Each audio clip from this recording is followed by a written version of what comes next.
What's up, people? What's up, people? What's up, people? I'm not gonna lie. I'm winging this bad boy today. I'm not even feeling well, but we're gonna soldier on through it. Gonna try to put on a good show for you today. We will be joined by Zero, covering the topic is a manosphere full of victims.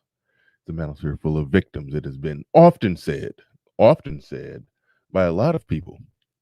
And I kind of had a reaction like this as well when I first heard someone talking about, the laws and feminism and all of that, or blah blah blah. But I'm gonna probe a little deeper on that one. Pause, no pun. Don't get weird on me. Gonna probe a little deeper on that one. Is this just victimhood disguised as something else? We're gonna go in deep on that. Zero is the perfect person to discuss that. Hopefully my mic sound good. It looked like it's pulsating properly. It's pulsating properly. Yeah, under the weather, not feeling great today. But let's get this thing started. Let's go.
Peace, folks. This is X from TPOT Media. Open your mind and wake your black ass up. You know what time it is. Hit that damn like button as you make your way in the door. Grab a seat, settle in, get ready. It's the Grown Man Hour with your host, my man, Bernard Riley.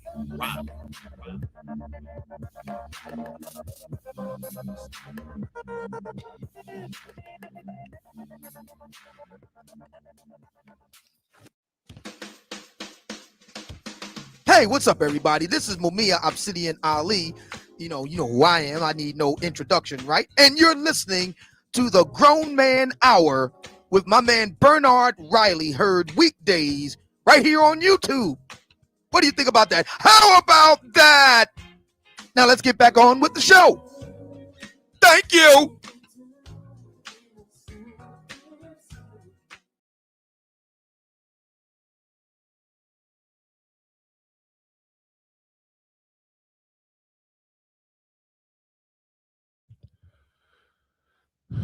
All right. We are back. I see people in. I see Ty City got the first comment today with the "Who hurt us."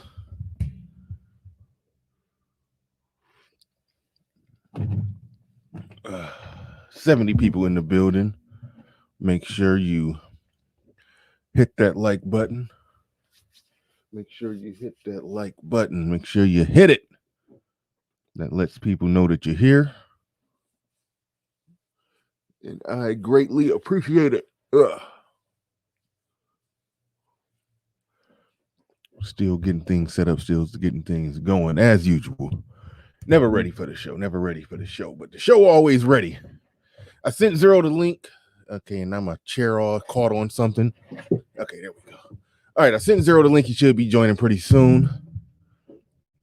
But shout out to those of you that made it in Bright and early. I see Ty City in the building with the first comment. Who hurt us?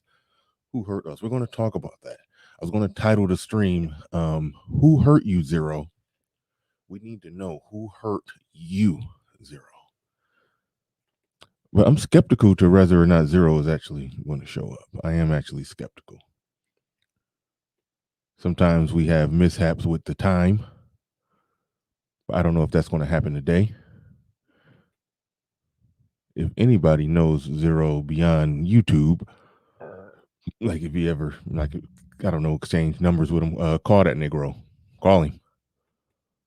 Wake him up. I know it's 8:16 his time. So I think he knows that I'm on a different time zone right now. We've done enough one-on-ones. I think he knows that. So I think we should be good. But shout out to Ricardo Rodney, Canis Lupus, Black Baron. He says there's a lot of hate in the manosphere. Ricardo Rodney in the building, already telling people to sub to Zero. Appreciate it. SKC says, Zero victimized me. I don't want to disclose the details in full due to the hateful rhetoric that is constantly allowed in these spaces. Mr. Fountain is interviewing me about Zero's abuse. I did hear through the grapevine that Mr. Fountain will be interviewing former Red Pillars. He's going to be interviewing former Red Pillars. I don't know what that is. I don't know what that means, but I heard that he's going to be interviewing former Red Pillars. He wants to interview people who were unplugged from the Matrix, but then plugged back into the Matrix. I think that's what's going to be going on. But no, I don't know. I don't want to crap on the project before it gets started. Who knows? It probably will be interesting conversations. Who knows? Who knows? Omega Dread said this is going to be awesome. Justin March in the building with the super sticker. Omega Dread spamming me out. I'm not reading all that. Chief BD in the building. Tony Based or whatever the hell. Purple Pillars. Huh. Interesting.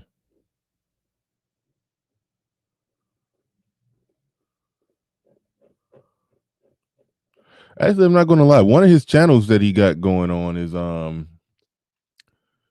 he's making some good, well edited, pre-recorded content. One of them, he just played direct clips from Manosphere channels. He just give a title. Ramil Amir says he would teach his daughter to be a wife, and he just plays a clip of Ramil saying that. I'm like, okay. I didn't see a problem with what Ramil said there. I mean, I would have liked to hear your commentary on what was wrong with what he said. But one of his channels, he actually does that. He gives his commentary. He has edited clips. He plays clips and responds to them. And hey, I mean, he's trying out there. He was viewed as, a big deal. We thought that if somebody leaked it out there that he was going to have an article on the Manosphere in the New York Times and all of that. But at the end of the day, right now, he's just a YouTuber, just a more, it's just another iteration of what, okay. Regardless of what he's doing in his personal life and career or getting a PhD or whatever's going on, outside, far as I'm concerned, as to how it affects us, he's just another YouTuber who's a detractor of the Manosphere. That's it. That's just how I look. That's how I view him at this point. He's we've seen that with other people. There's a lot of people that have, grew their channels off fighting against the Manosphere. He's not the first, won't be the first, won't be the last. So I don't look at that as that big of a deal. But it is interesting if he's going to be interviewing people. That's interesting. Michael Ross in the building with a super chat. Appreciate that.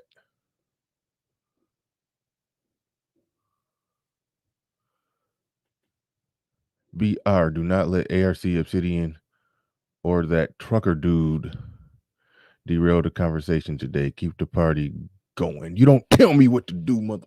No. Yeah, keeping the conversations in pocket has been an ongoing process, and yeah. We will stay. I understand the sentiment. Put it like that. I understand the sentiment, and things will be done to make sure that things stay cool and don't fly off the handle. You know, it's been an ongoing thing. This isn't breaking news. I mean, this is going back to back when Renaissance woman was doing her thing. Obsidian has a way of jumping on a panel and making it all about him. We know that. And sometimes it could be fun. Sometimes it could be, okay, well, here we go. But, but I understand. I understand what everybody is saying. Trust me. I hear and see some of the same things that y'all see.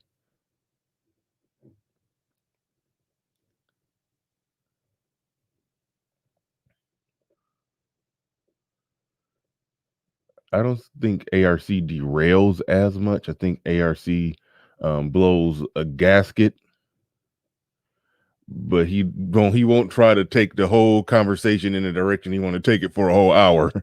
But he will come on and blow a gasket if somebody say some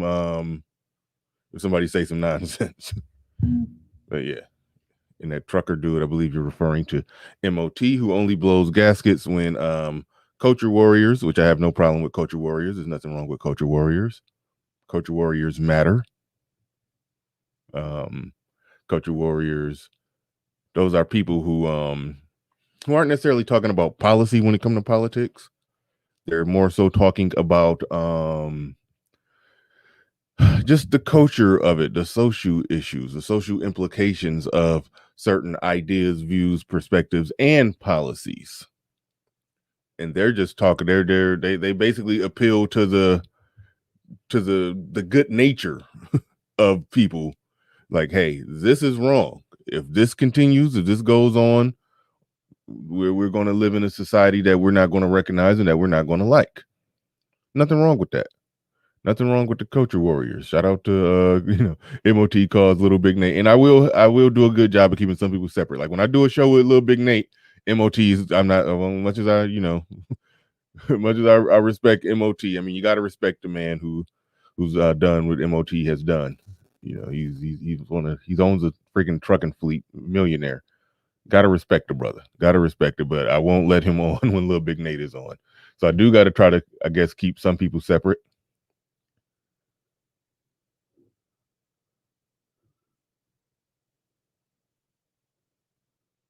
I do got to keep some people separate, but yeah. So it is a constant process that I have not fully mastered on keeping things on track, but I will.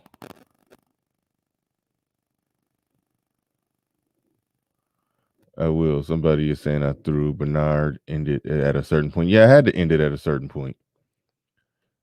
I mean, so you can't just let two people just for forever and ever. Like you gotta end it at some point. And it was already damn near an hour past the time that the show was supposed to end. So I ended it. Because you got to understand, two people are in a tough situation. When they're doing that,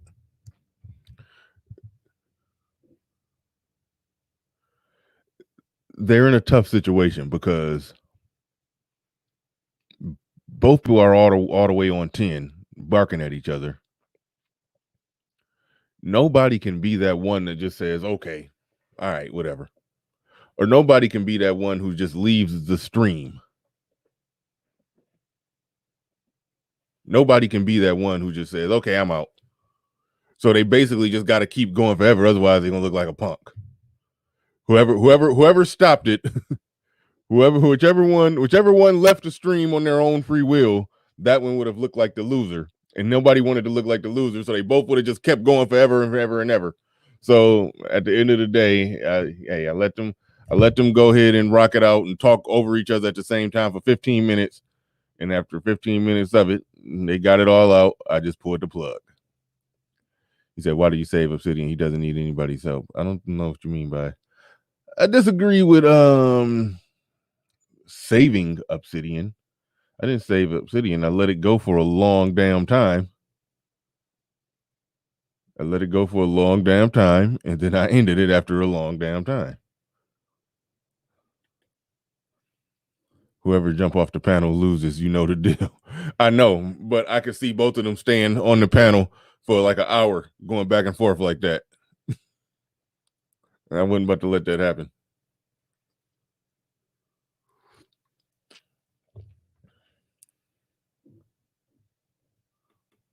I have no idea who you mean when you say the other guy. You say not MOT. MOT is cool. It's the other guy who be cutting everybody off. I have no idea who you're talking about.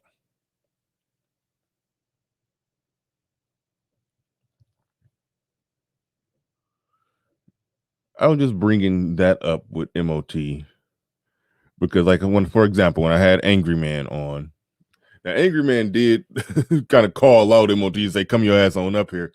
I should have moderated it better, put it like that.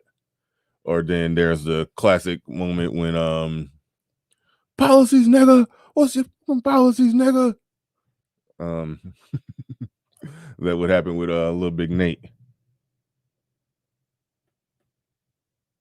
Negro, I said tomorrow. And it was yesterday when I said tomorrow. So that would mean today. Yes, you on the clock. Let me double check. I'm going to read my email.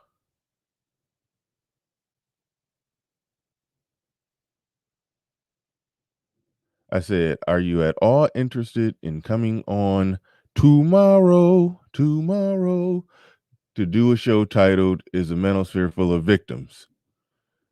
Your reply, yeah, I'm down. I said, okay, so 9 a.m. my time, 8 a.m. your time. You didn't respond to that one, so I was a little fishy. Then you didn't respond to that one. But you did say, but yeah, that's literally how I read. Said, are you still interested in coming on tomorrow to do a show titled Is the Manosphere Full of Victims? Oh, and there he is. He came up. Now he in the middle of a meeting.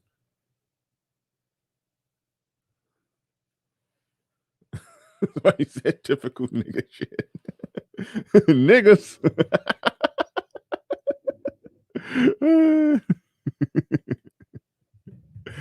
You see, Zero, you've been having these conversations for too long. You know, when somebody said tomorrow, you thought they used like tomorrow, or what do you mean by tomorrow? You mean tomorrow like when tomorrow comes, tomorrow after that, or tomorrow before that, which was yesterday. But you know, so yeah. But no, I meant tomorrow. Yeah, I was like, you can read the email. It said tomorrow. I'm good. I believe you. I'm not gonna go back in there. Are you ready? Are you at work? Are you in one of those meetings when y'all talk about the meeting? I got 1.5 hours, but I probably won't have to say anything. I just gotta check in. Yeah, it's a change control. So basically, all the big wigs come in and start talking about stuff that they want to do and what the direction of the company. Every week, though, I don't know how much fucking direction of the company you can have every week, but what if this is the week where they're gonna really say something important that you need to hear? Exactly. No, I'll be listening. Like I'll have an earpiece in, but it's like every week there's direction of the company shit, and you're just like, so you motherfuckers got a lot of direction, but you know you're not getting any bigger. You know, if you want world domination, you know you got to pick a fucking direction and go in it instead of, you know, there's direction of the company every fucking Thursday. That's funny. So well, hopefully you're ready. Let's ease into it with something else before we even get into that. I listened to Game Changer do a breakdown of the breakdown. Were you watching the Broke Down Women yesterday? I did. What's your analysis on that guy who I assume he's from Earth? Yeah. I'm assuming we're just gonna go forward under the assumption that he's an Earthling, but I was suspect. I was very suspect that this guy was not quite an Earthling. He something wasn't right. I was waiting for him to unzip his outer human shell, but what was your thoughts on that, man? Typical Z shit. He trolling, basically. You think he's a troll? Yeah. He came into the space trolling. He be over at the troll channels, all the troll channels. He hangs out with one of the biggest trolls and Doxer. Anyway, like I said, just typical Z shit. On top of that,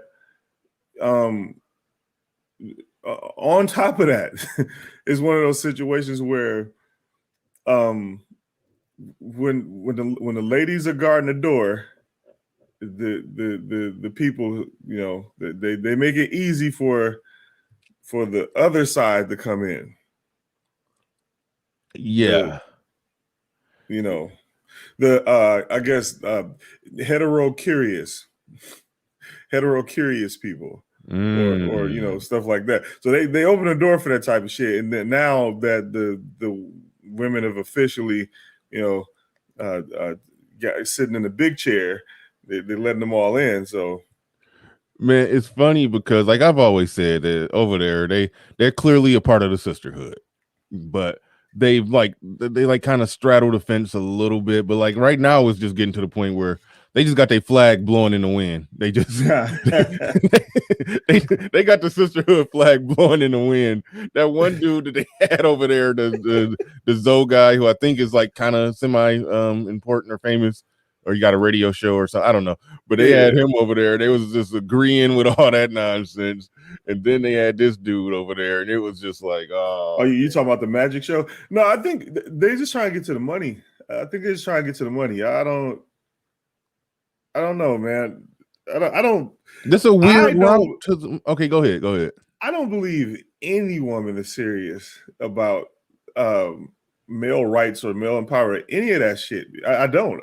I really don't. And that's not like me hating on women. I just don't. I don't believe it. They have no reason to.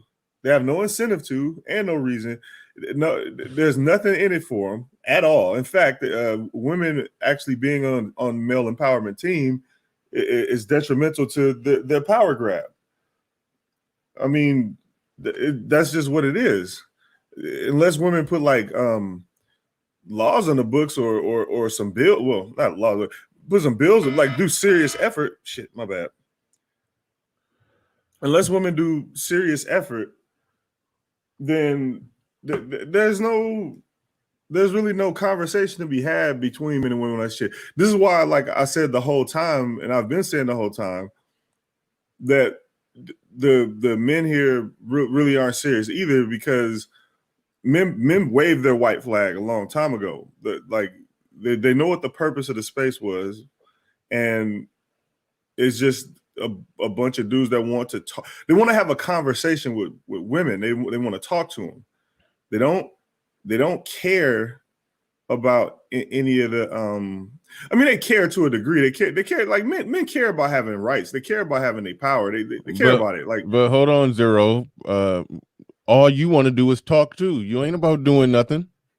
You quitter. Right. Yeah, quitter. So we didn't segue into that. You said all men want to do is just talk about women. I was trying to talk to. I mean, talk to women. Talk to women. Yeah. I was trying to get the show calmed down yesterday so I could really get you to answer the charge that that you just want to talk about what's wrong. You don't really care about nothing being fixed, or in the concept of quitting. I'm going to try to dig deep on that one. On is it to some degree? Let's just talk about that. Let's start with on this part right here. When people are coming on here talking about feminism and all of that, are they basically just bitching and complaining, or like what, or is there any action in terms of laws being passed in your no one talks about feminism. That's why that's why nobody's really putting any bills in anything forward. They talk about the gynocracy, but not feminism. The gynocracy is dick pussy talk. Feminism is about power. And I keep saying that all the time because that is true.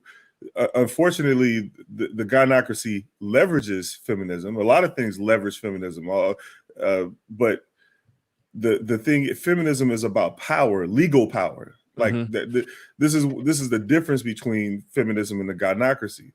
Feminism has legal power and legal protection.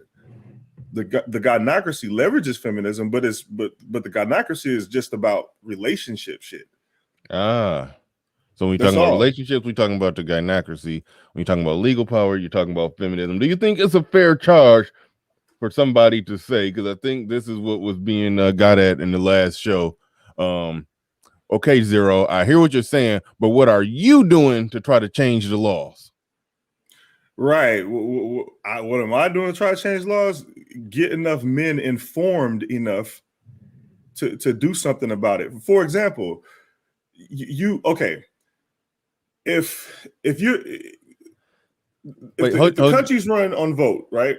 Oh wait, hold your thought real quick, because I think super chats are disappearing. Ty City, I saw yours up there. I clicked off of it by accident. I think you said something Obsidian doesn't contradict. He changes. I think that's what it said. Shout out to you. Appreciate the super chats. Mr. Shane Bitches in the building. He said the Manosphere doesn't need intersectionality. Thank you for this. Shit. Nah, I just lost some more. Hold up.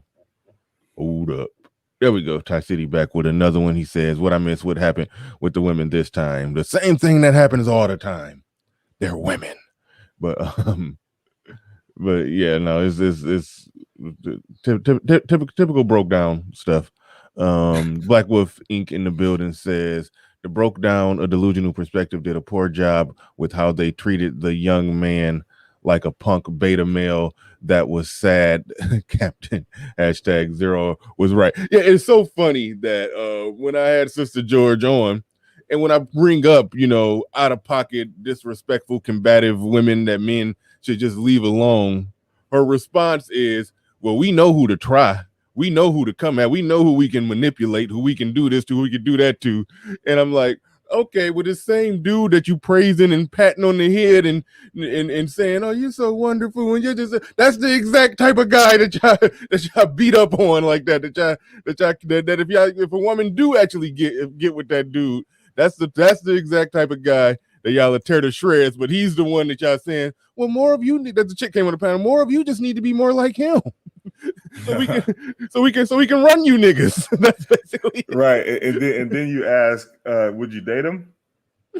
What they went crazy. I think they kicked Game Changer off the panel on that one. Because Game Changer asked that question. Well, I mean, everybody was thinking it. Yeah, but he was just the shining example of what we all should aspire to be. But yeah, that was some funny stuff, man. That was some funny stuff. I think that's it on the super chats. Okay, hopefully.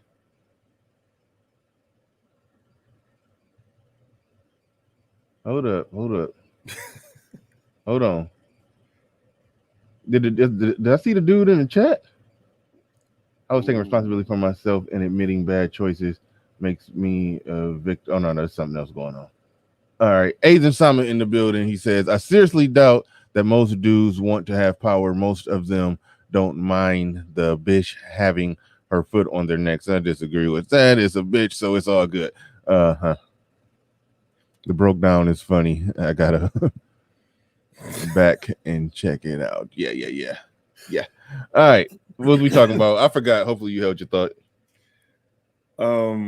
Yeah. So imagine you don't have to imagine. So you got 80% of the voting block, right? And you want to get some type of legislation through. You can fight dirty and try and lobby some politicians. The only problem with that is, and it's a great idea to try and do that because it's part of the game, but they have more money than you. We talk about how much money they have every day through child support, marriage, alimony. That's like one of their main sources of welfare. And then after that, they have all of the title shit. Title IX, which allows them to have first dibs on college and employment. All of the sexual discrimination laws that allow them to get hired before you. And then when they get pregnant, abandon the position and come back 20 years later, they still equal a payout and take the seat from another man again. Like they double dip. So they get like you're not gonna out lobby them because they have the money. So when I do, then it's like, well, that's defeatist. And I say, well, you can win. You just gotta be willing to fucking take a hit. You gotta be willing to sacrifice. So if you know that, first of all, marriage is a bad deal, don't get married with the contract. If dudes are out here like they got so much mouthpiece and the magic of love is so strong and you can't get a non-state sanctioned marriage, you don't have a relationship. I know you don't want to lose in-house pussy because that's the goal. Like these dudes can say whatever they want to, but if kids and family was the goal, like if a family was the goal, then family is the goal. But they know chicks are not going for that shit. They know chicks are not going for the state sanctioned marriage because ain't no room to. There's no protection for them to fuck you over except for child support, but that's not fuck you over protection. That's children you had in the marriage. I mean, of course, you pay child support if the marriage dissolves or. Well, they can fuck you if you actually want your kids, they can. Yeah, exactly. Yeah, it's like custody arrangements and shit is all, but that's due to that contract. You sign that contract, your kids are now wards of the state, and then the state gets to divvy up your children like so much like items. You know what I'm saying? To them, your kids are just fucking things. So go ahead. Yeah, okay. So you think rallying the troops sounding the alarm? You mentioned that they got all the money. Would rallying the troops sounding the alarm, getting as many men as possible on board with what you're thinking, would that somehow give men enough money to fight it? No, getting them to understand. So the money, you don't have to fight them with the money. For instance, if you know that they want to like do themselves in with shit like ERA and legalized prostitution. Now, ERA isn't coming back. Well, damn near came back 2018 when in 2018 Trump was like, yo, our birth rate sucks. I gotta put Roe v. Wade back on the table, and they lost their shit. Do you remember that? Kinda, yeah.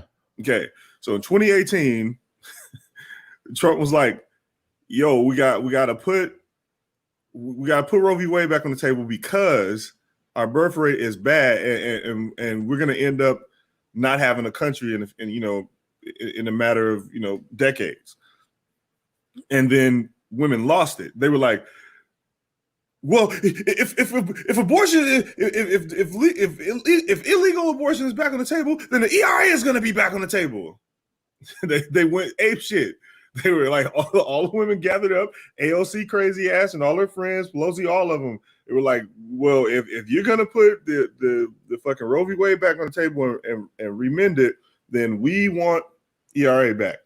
And they were going to ratify that shit. All of that got squashed around mid 2019 because everybody was gearing up for the election because he was going to, and if he'd got back in office, he would have definitely put that shit back on there because that was his plan. And then on top of that, you just help them do it. You help them shit on themselves. Like they want, like right now, since they can't get ERA, they want the legalized prostitution shit. And when I talk about that, I understand, like, psychologically people think about, pussy palooza. It's a reflex. It's natural. I get it. But it's really about power. And that's the thing. when I'm talking about it, I'm talking about this is a way for men to get power. You let them have it. If they want it, vote with them. But the biggest problem is the fact that we got dudes on both sides of the political aisle that are like, I mean, it pretty much cut out. You got all of the man people that are like, this just goes against my principles and my morals and all this other shit. Then you got the fucking daughter niggas that know that the second this happens, there might be a chance, possibility that their little angel might sell some pussy someday. Exactly. Yeah. And not only that, the biggest thing is them niggas gonna be swiping that app. They're gonna be swiping the Tens on speed dial app. They're gonna be going through the app and swiping right, and then they're gonna, because it's gonna be reflex swiping, they're gonna swipe right on their daughter and then start screaming, ah! Like they gotta go back in there and fucking delete the swipe. That's the fucking problem. The niggas know this. You should get a patent or copyright. I forgot what's the term on Tens on speed dial. I think you got something there. You should I gotta wait for the law to pass, but that's what the niggas scared of. I know, but you should just get in early on the title. Get in early. Yeah, that way somebody had to buy it from you when they ready to use it. Right. Yeah, but hold on. But that's what them niggas are scared of. They're scared of that. Builder of truth, he says, morning brothers, a little something for the pot. Keep it light today. No, we going in. Rob Mash in the building with the super chat. He says the candy nigga wasn't a part of the Manosphere to begin. I don't know who oh no, that dude ain't one of us. I think he talking about the what I forgot. Where did I say he looked like he from? It was one of the he looked like he from Europa or some shit. I don't know. But the candy nigga, the guy that was on there with no eyebrows and it was just weird. Yeah, he was never a part. He just came out of nowhere. And all he says also the Zoe Williams interview was fun when it came to the internal work. A great show. I heard somebody say in the chat that he's connected with Corey Holcomb somehow. I don't know. Do you know who that dude is? Yeah. He's been on that show with him for like a decade plus. Dude used to be a A&R. Yeah.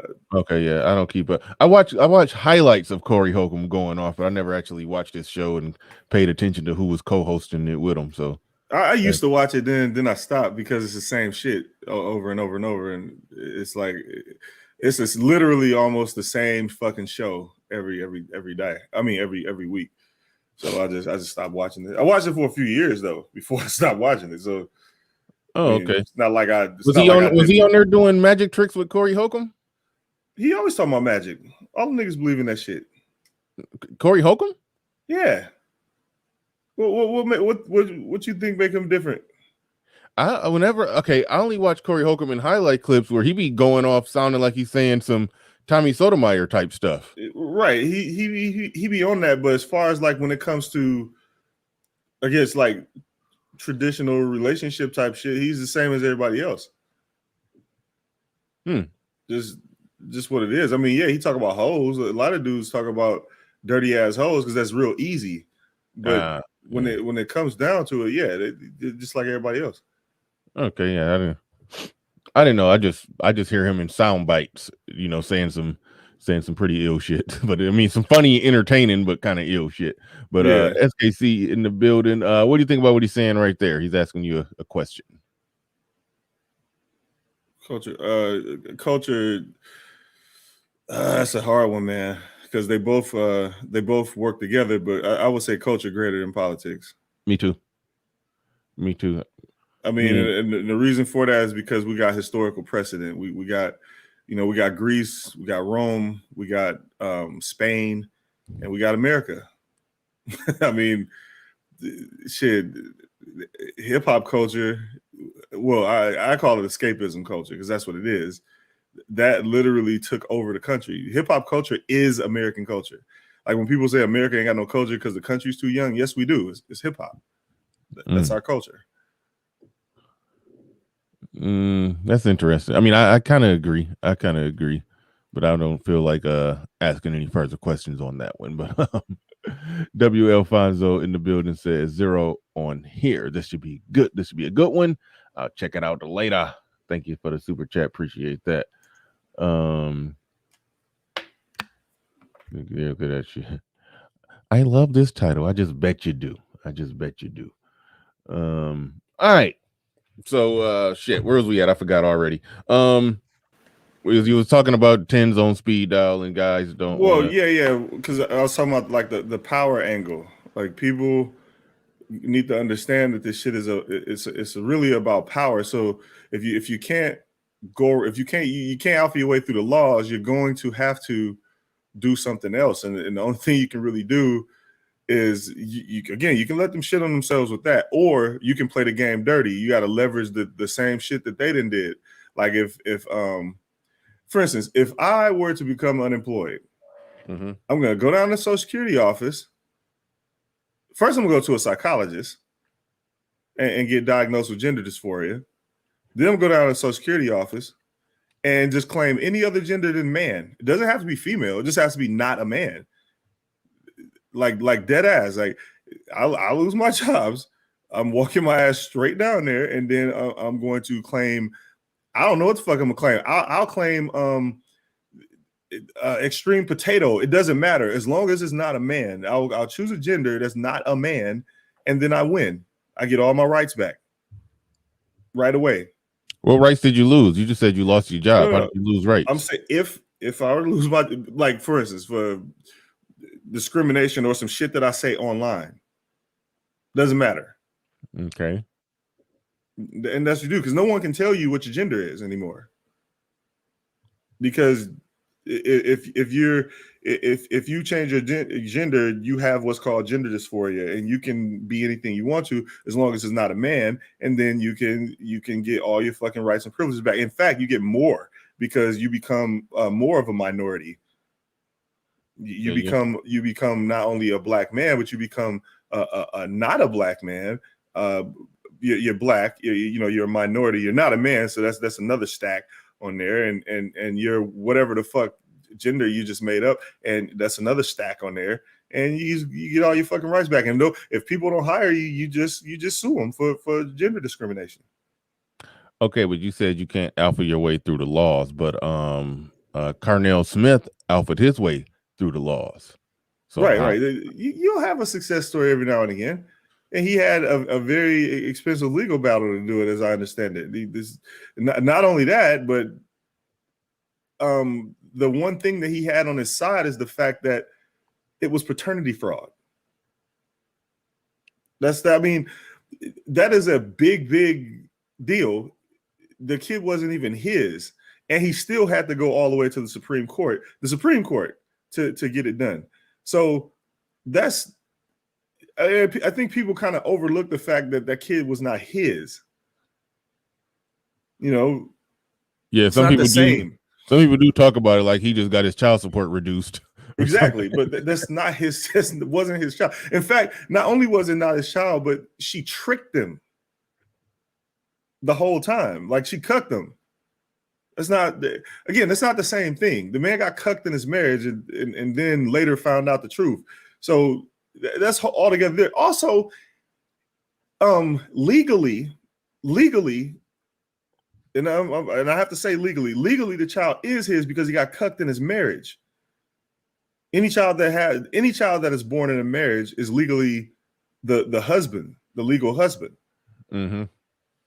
So you get cucked in your marriage.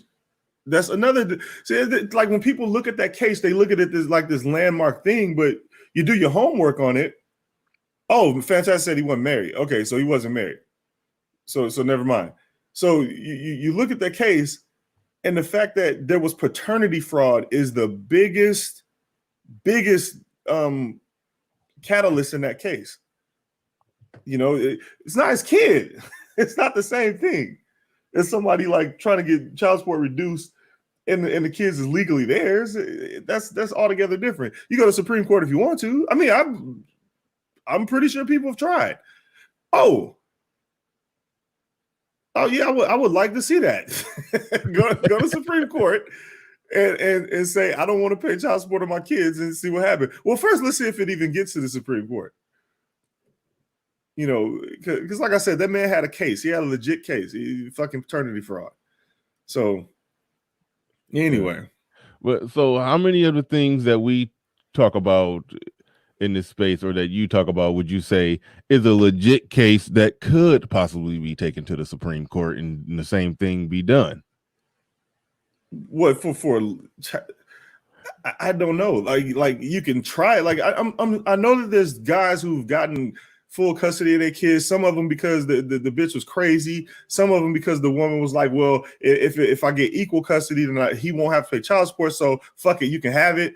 Like there's all types of ways dudes can win that way, but it's not a thing where there's going to be this widespread move, because if it was that easy, all the men would be doing it. Like seriously, if it was really that easy, men would just do it. I'd do it. I tried to get my kids 4 times. Well, my first 2 daughters, I tried to get them 4 times. Don't you got custody of one of your kids or something like that? I got custody of both of my son and daughter, but my daughter is older. She's 14 now, so she kind of like splits her time between here and her mom's house whenever she wants. She's older now, so. Okay, so just for the record, you didn't quit on your children. No, and then my son, I have primary custody of him, but he still splits time between his moms and me. Okay. So in fact, I don't even do that. I don't even do the whole thing where I just keep them like all the fucking time. We just split it like it's equal. Okay. Just all in your personal shit. Is it like a child support order still in there, or I have no child support at all? Okay. So I had child support with the black girl. So like far as your individual situation, you've essentially won, in other words. Yeah, pretty much, because I talked to her. and one of the things is, even she was like, it would be fucking stupid for me to do that to you because I'm gonna lose. What does she mean? Do what to you, and then what would she lose? She was like, it'd be dumb for me to put me on child support because then she loses. Kids lose a parent. I have a permanent lien on all of my financial shit until until they're adults. Whatever you own and while you're on child support, doesn't matter if you're current or not, whatever you own is basically up for grabs. Up for grabs if you fuck up. Oh, you mean like, if you in the event that you don't pay? Exactly. You have a permanent lien on anything that you own that's of value until those kids grow up. When you're on child support. Right.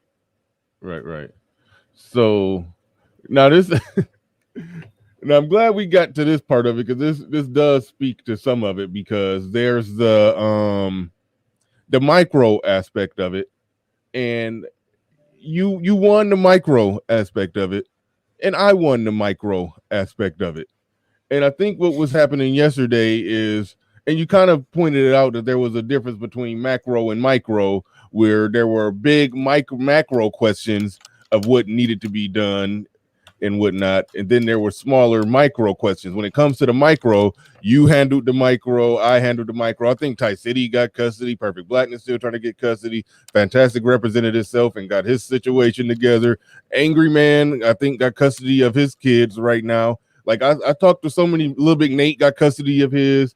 I talked to so many brothers in this space that got custody of their kids, whether they just had to arm wrestle the chick or fight the system, but not full-blown changing laws. And I think that's where it was getting bogged down at, where, what did you the individual do to fight for your individual kids personally, micro, versus the larger scale macro issue, which does take a large percentage of men to be in on it. Or am I wrong in that analysis? No, you're right. I mean, you have to take care of the micro shit yourself. I mean, that should be an automatic thing. Like okay. For instance, if I'm trying to get custody of my first couple of daughters, all through their life, that's me actually doing the micro, and then the macro is basically you informing people of what they're up against and how they can get past it. That's all you can really do. That's pretty much all it is, man. I'm not trying to like make money off of niggas and all this other shit. It's just you tell them what they're up against and then say, yo, this is how you can actually win though. But just don't go out there, unarmed and then go, well, all I got to do is this. Like, for instance, if you look at, I got to pick on them because I don't really see another apt example. If you look at like the game niggas, they think that they can talk women out of power. Like they think it's possible. If it was possible, we wouldn't have a manosphere. You understand? Like if talking women out of power was possible, we would not have a manosphere. Well, see, that's the thing. They go back to the micro. One individual man with the right woman, with the right temperament, who probably got a decent head on her shoulders or see the big picture and actually care about the best interests of her child. Yeah, you probably can talk her into the reality of the situation. The kids need me. It would be bad for the kids in the long-term future of our children if you tried to reduce me down to every other weekend, a court-ordered visitation every other weekend and Wednesday from 5 to 8. But in exchange, you get a check to buy stuff. It's some women with a good head on their shoulders that an individual guy could probably work that situation out to where she say, yeah, it's probably best to just stay out the system. I know he's a decent person. He was taking care of the kids when we was together. I see no evidence that he's going to stop right now. Let me keep the system out of this, and we just co-parent going forward. So it's possible, but I don't like when it's possible for an individual guy to achieve that, but that's not a macro solution. Right. Not only that, but the odds of talking someone out of true legit power is very, very, very, very thin. It just is. Talking a woman out of power isn't going to happen. Like even on a micro level, it's super difficult. Like when I first moved to Minnesota, I actually had 100% zero relationship because I was actually going to get married. This was a long, long time ago. And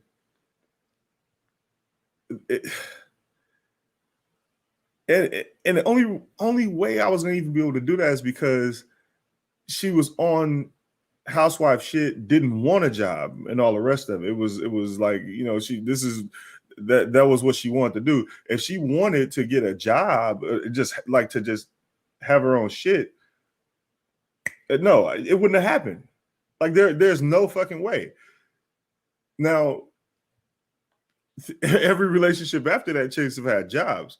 And there's no way you're going to talk them out of doing it. You're not going to talk them out of quitting their job or any of that shit. So if dudes want like legit families and stuff like that, I'm talking about legit families, and all these dudes claim that they got their shit together and all the rest of it. You're gonna have to be willing to sacrifice some things. For example, I listen to that 150-50 and shit like that, and it's like if you want a legit family, you got your shit together like you say you do, then 100% zero shouldn't even be an issue. Shouldn't even be a problem. Mm-hmm. Because you're taking care of a family. However, you do need the money for that. You gotta have money for that shit. But if you legit want an intact family, you're gonna have to try and go that direction. You have to, or else you don't have anything. If your wife has a job, she's subject to outside shit, external shit, and that's just life. Like people are social. No one's a hermit. Your wife got a job. She's subject to all of the relationships and stuff that are at work, relationships after work, and then come home to you with whatever energy that you both have left. That's the reality of the situation. I know dudes like to talk about these relationship things in terms of, feelings and all that man shit. But yeah. If your girl has a job, then you're going to have to negotiate your relationship. which is what I've been telling dudes lately, because I don't think men understand the difference between a negotiation and what marriage used to be, which was property rights. Marriage used to be about property. If it's not about property rights, it's a negotiation. When it was about property rights, you could have 100-0 easily, or if you went 50-50, even in a 50-50 situation, when it was about property rights, she was still your property. Now, women aren't your property. You are negotiating being together. And because of that, all of that alpha shit is not going to fly. You don't have any powers, and so the only way through that is you're going to have to negotiate something that gives you some leverage in the situation. I mean, and that's the truth. I don't, like, I'm not trying to self-aggrandize. Okay, Bernard, the next time you have these conversations, listen to how dudes are talking. Most of the time, you're going to hear them go into this whole self-aggrandizement shit where it's like, women don't mean anything. But all of the dudes that say women don't mean anything, all you have to do is ask them why they're here. That's a real simple question that'll squash that shit easily. You hear that a lot. Women don't mean anything. They just, you just get the pussy. Just fucking women don't mean shit. I just fuck them. But you hear. You know what I'm saying? So it's just self-aggrandizement. As soon as you start looking at your opponent as something that they're not, you're gonna lose. Mm-hmm. So you're a 100% nigga. Oh yeah. If in a relationship, I'm never gonna be in another relationship. But when I was, I go 100. Wait, hold on. You just recently, just to get all up in your personal shit, you just recently got out of one. You said that on the one of the years ago. Huh? What'd you say? A few years. Oh, what happened to I thought you just recently. Oh, you talking about the Malaysian chick? Yeah. That was casual. I'll use that word. Yeah, that was casual. I was talking about like a significant, like I'm not doing relationships like we didn't live together or anything like that. Like that's we didn't live together. It was that shit was casual. Like we'd go out and shit sometimes, but no, I'm not ever doing a relationship again. That shit over with. And plus, I mean, I got my kids. I feel like, and sometimes I do be on some hope level shit, but not with women. It's more like I do not want to subject myself to negotiating somebody else's feelings and managing them. And on top of that, if I did decide to do that, knowing that I don't want to do that shit, that's unfair to the other person. Like, cause I don't want to do it. So me forcing myself to do it would be unfair to another person. Cause I'm like, I don't want to manage your feelings, but now I have to make this. And I'm not in it for the family and kids. So why would I do that to somebody? Right. Like to just to score some in-house pussy. I don't need to do that. Like, no, I'm all good. Yeah, no, I understand exactly what you're saying. I mean, I had the exact same thought process where, I got my kids. I can just get some casual sex here and there from whoever I'm dealing with, and that's that, and I'm good. And that's a good place to be once you've already done that. I mean, you wasn't married like I was, but in my case, yeah, definitely. Once you've had a family, you got your kids, you could technically just be single forever and be happy with it and be okay with it. Exactly. So this is why, like, I don't even discourage young people from not doing all this black pill shit and all. It's like I never discourage young people, like people that are like their hormones are in control. You fucking 20-year-old, somebody in their 20s, nigga, you're not finna get through there. There's nothing you can do about that. They're not even driving. They're not driving. The brain upstairs is the brain upstairs is riding shotgun. Niggas is I'm out here. Like you're not getting through there. So I never discourage young people, but I do inform. I try to inform them of what they up against. That's the easiest thing to do. If you tell motherfuckers, yo, the house is on fire, and then they go, oh, okay, the house on fire. All right, now I know what to do.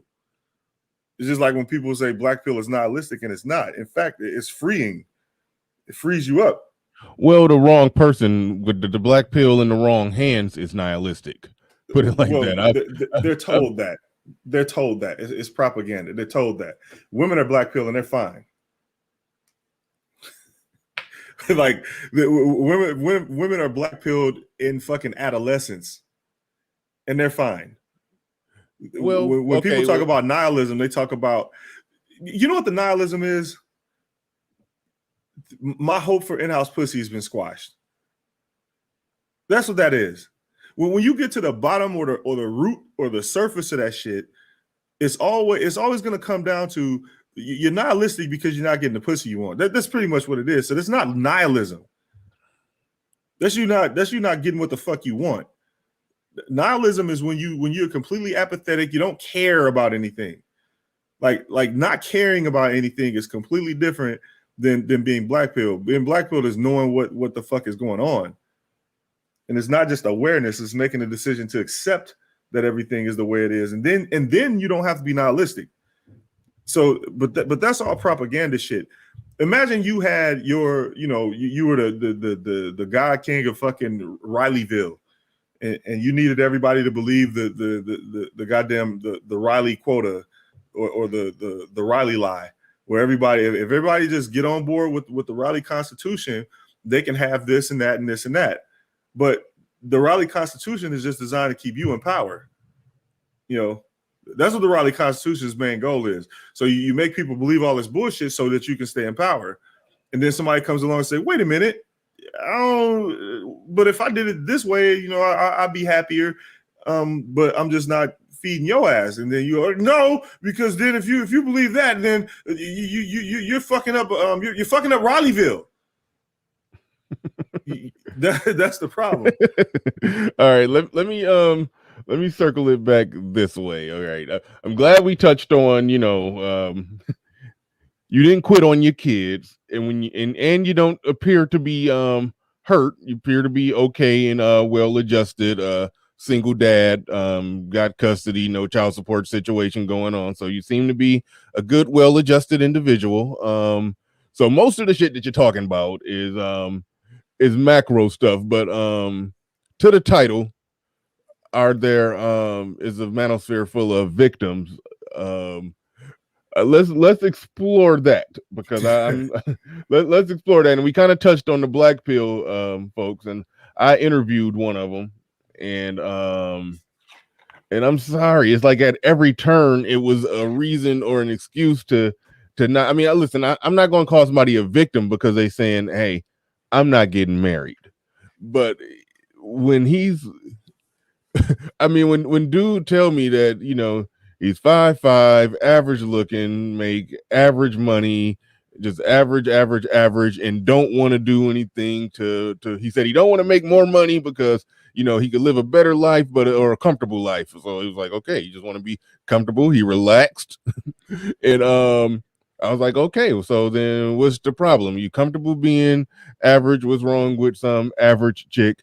And then everything under the sun was wrong, to where no matter how close I connected the dots on the dot to dot, he found a reason to not just draw a straight line and connect the one dot. I gave him a dot to dot with 2 dots on it. He just had to draw a straight line and write his name on the paper and hand it in. But it was like he was refusing to do it. So I was just like that's where I was like, there is some defeatism. Now, I don't think that's the manosphere just full of victims, but if we're going to find victims in the manosphere, I do think a lot of the people that wear that title of black pill, that's a good place to look. And I know that's bad on your part, on BGS part, because I think y'all give a good representation of black pill, but a lot of the over the top incels,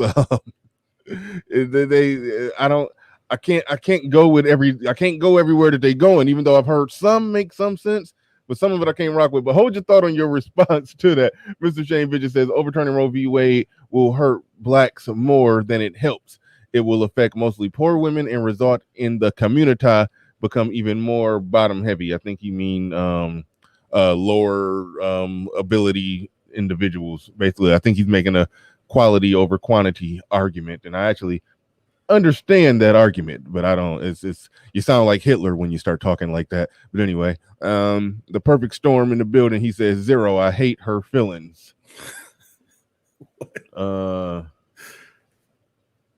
He's there's BRP, the resident incel that I was talking about. I love when incels stand up to be counted, by the way, because I hate when people in this space just get called incels because they got critique of women. So I love when incels actually stand up to be counted. I appreciate that because the waters of the debate get so muddied when everybody's an incel if you're not just toting the party line of what women want to hear. But go ahead. What I So the whole time you was having this dude connect the dots, at any point did you show him how to get easy in-house pussy at any given time? Did you show him that? You mean having a chick live with him? Yeah, easy in-house pussy. Did you give him any route while you were connecting those dots? Was there a route to easy in-house pussy? Yeah, but see, here's the catch.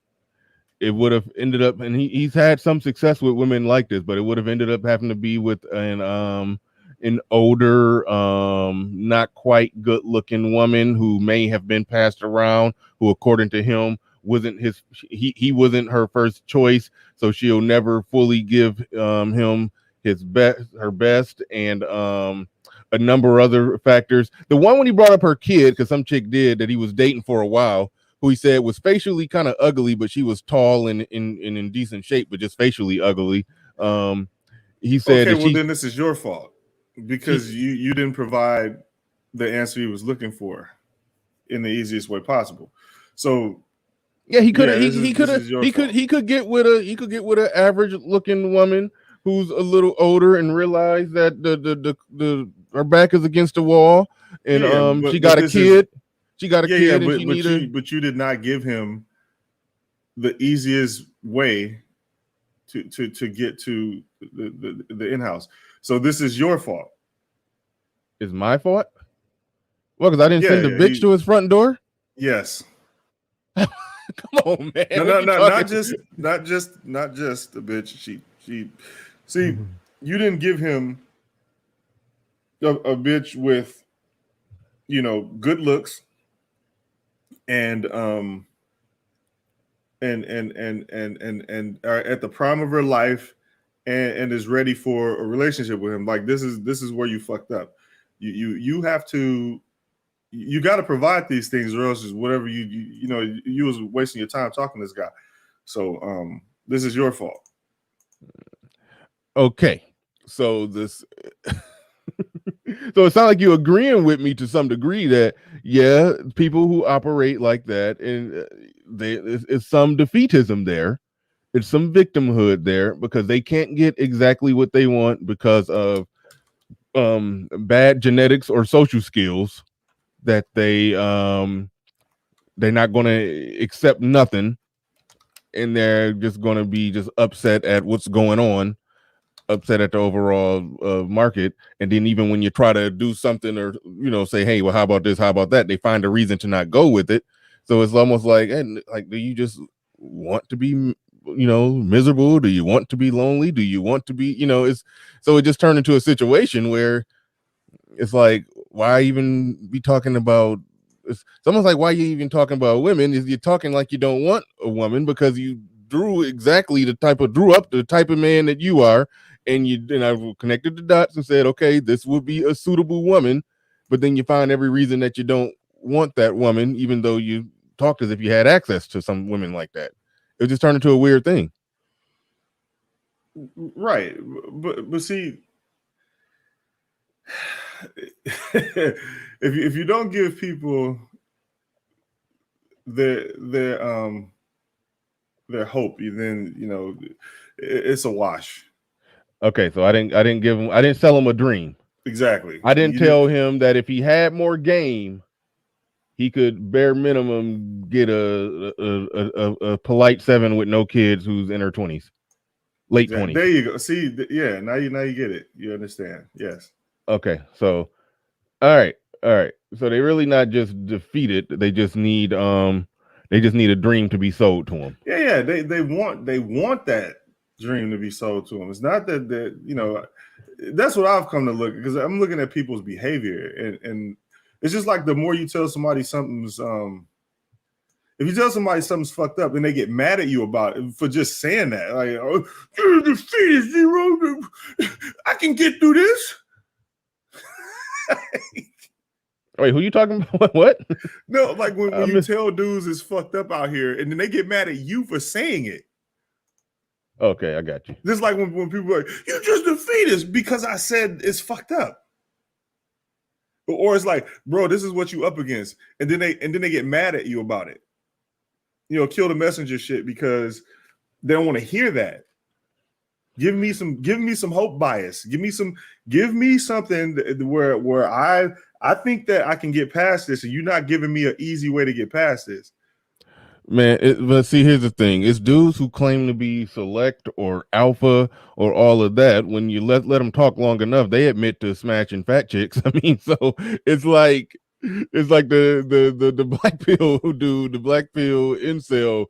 It's like it's almost like they believe that everybody else has just this buffet of 8s and 9s, just this revolving door of 8s and 9s just coming in. I mean, yeah, they think everybody got magic genes. Yeah, that's where they get. All right, so you're not buying that those guys are defeated. Fair enough. And BRP, I don't know if I'm even trying to go that route with you right now. When I open it up, I don't know. You probably can come up, but I don't know. I don't know because I don't want the show to turn into that. But we'll see. So let's talk about the victimhood, victim narrative in the manosphere as a whole. I think you've defended the case that those that talk about feminism in the laws are not necessarily being victims. I do believe, like I said, it's a lot of them who talk about all that stuff. They solved it on a micro level in their personal life, or they're working on it on a micro level in their personal life. But talking about the laws and everything, those are macro issues that, yes, you do need to sound the alarm, sound the trumpets for. So I think I understand, and I got you right there. Is there anywhere else in the manosphere do you think the whole victim narrative is a thing? The dudes on here just being victims. Who hurt you? Yeah. I mean, game niggas for sure. What? Yeah. Those no, come on now. The game dudes, if you gotta give, I know you criticize them a lot, but you gotta give them anything. They ain't victims. They say they say whatever happened, they say something similar to what Ty City say, whatever happened after you trust a woman is your fault. Well, they don't say it exactly like that. I remember I asked Steve the Dean that question. It sounded like I got you. You talking about like just people who are I guess blaming other people for their problems. Got you. So the only other area I can see a lot of victimhood shit is with the whole the niggas who turn everything into white supremacy, or people who find a way to inject racism into things that aren't racist. I agree. I agree with that one, and I'm anti that shit. And most of the people that I really rock with in this space, they don't do that. The only person I really rock with that talk about white supremacy a lot, like Edward Anderson talk about it, and he smuggle it in. And I could agree to disagree with him on that because we agree on so much else. I'm not about to get into an all-out slugfest with Edward Anderson over that. But I can agree with you that. But that, you see, the manosphere is so conservative that ain't really. I mean, it's a branch of the manosphere that does that will talk about white supremacy, but I don't know if those are the core manosphere. I don't know. I don't know. I know. Okay, I'll do it like this. I'll look at it like this. Let's take O'Shea for example. Very conservative in his views. He will acknowledge that white people be on some BS, but so what? What you doing? If you saying that you getting that they locked you out of this. Okay, well, black people need to be building that thing that you locked out of so we can have our own shit. That's O'Shea's perspective. We know where Obsidian at. Obsidian is just, hell no, he won't go on anything that got anything to do with white supremacy. I think Angry Man used to talk about it a little more back in the day. He'll touch on it now, but he very conservative in his views too, so he not really, at the end of the day, he talked about what black people need to do to get it right. You know, so that those are three pillars right there. Neither one of them are really talking about white supremacy. BGS we'll get in on that, talk about white supremacy. And there's a lot of people that are, for lack of a better way to describe it, a part of his downline that will talk about it. But overall, I don't think the Manosphere digs too deep in that. There's like a pro-black sector that's semi-connected to the Manosphere that talk about that, but the Manosphere itself don't spend that much time talking about or complaining about white supremacy. What do you think? He died. Okay, Builder of Truth. He says, you don't manage women's emotions in a relationship. You manage your own. Men just provide leadership. You can't control a woman, brother. Thank you for the super chat, Builder of Truth. Yeah, that's not where I was going with that. You do have to understand that the person that you're with is a human. So, I mean, my goodness. Again, it's like that. I told you, man, it's like dudes have a problem with self-aggrandizement. It's like, man. A lot of those dudes who will talk that junk, like, you're supposed to be the leader. You the man, right? You the leader. Well, it ain't her fault. And then when you talk about those dudes, okay, so women, like I watched, I was scrolling through Netflix, and a person said, it was like a dog whisperer type of show, but the dog whisperer dude wasn't on there with some other type of show with similar types of people that train dogs, and they was like, it's never the dog's fault. It's always human error. And it's like, that's how these dudes sound. Like, it's never the woman's fault. It's always man error. Okay, well, that dog or a child is certain privileges that they don't have in society.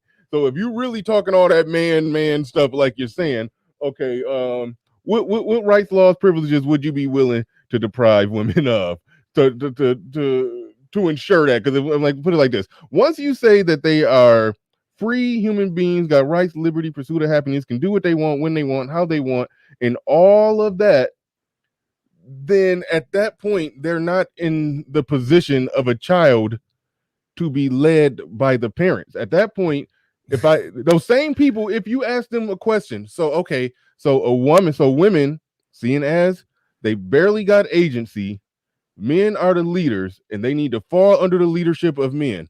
Are you okay with every woman just finding a man, getting with him, and just doing whatever the hell he say when he said? Oh, well, no, it's not like that. Oh, well, why not? You just said they damn dogs or children, right?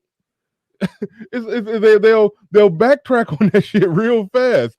A lot of the people that go that right, and they expose that really they just deflecting for the lot of the effery that women do.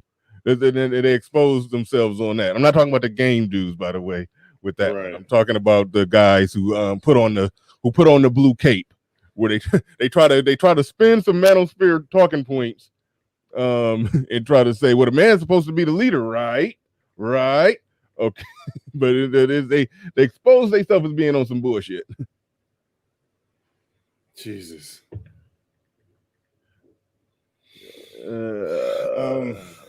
I'm looking at go ahead. You had stuff to read? Oh, no, not really. I was just trying to find something. I was watching the chat while I was talking, and I thought I saw something interesting. Yeah, the self-aggrandizement thing is crazy. And I get it. Like dudes want to hold on to whatever dignity they think they got left, and that's cool. You can do that if you want to. But, thank you, Ed. Ed knew who I was talking about. Ed knew exactly who I was talking about. That's messed up. If you ask that dude, okay, so women, they just do whatever men say, right? Well, you just said they children. You just said they basically like dogs. Well, I didn't say that. I would, nigga. All right, thank you, Ed. Thank you, Ed. You knew exactly where I was going. But yeah, those type of dudes. Those type of dudes. I'm sorry, Zero. Go ahead. I had to. No, it's fine.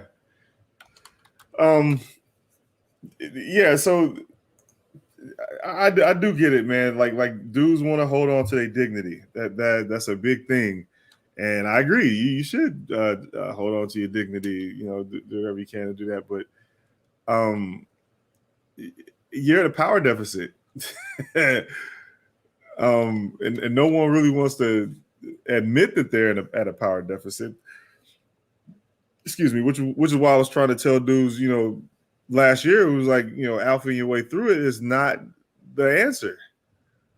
You know, you could definitely do the whole man when marriage was property rights. You could definitely do that whole self-aggrandizement, because you know what it is? We're not that far removed from marriage being property rights. We're not that far removed from it. Remember, that was like 50s, 60s, 70s, and so it's not that far removed. So dudes are having a really hard time adjusting to that. Then we got the boomers in the way who still have that mindset of the old school style of marriage. Then we got them niggas pushed it down to my generation, the X, and then they pushed it down to their other set of kids, the millennials. Them niggas all fucked up. And then now the Z's getting indoctrinated.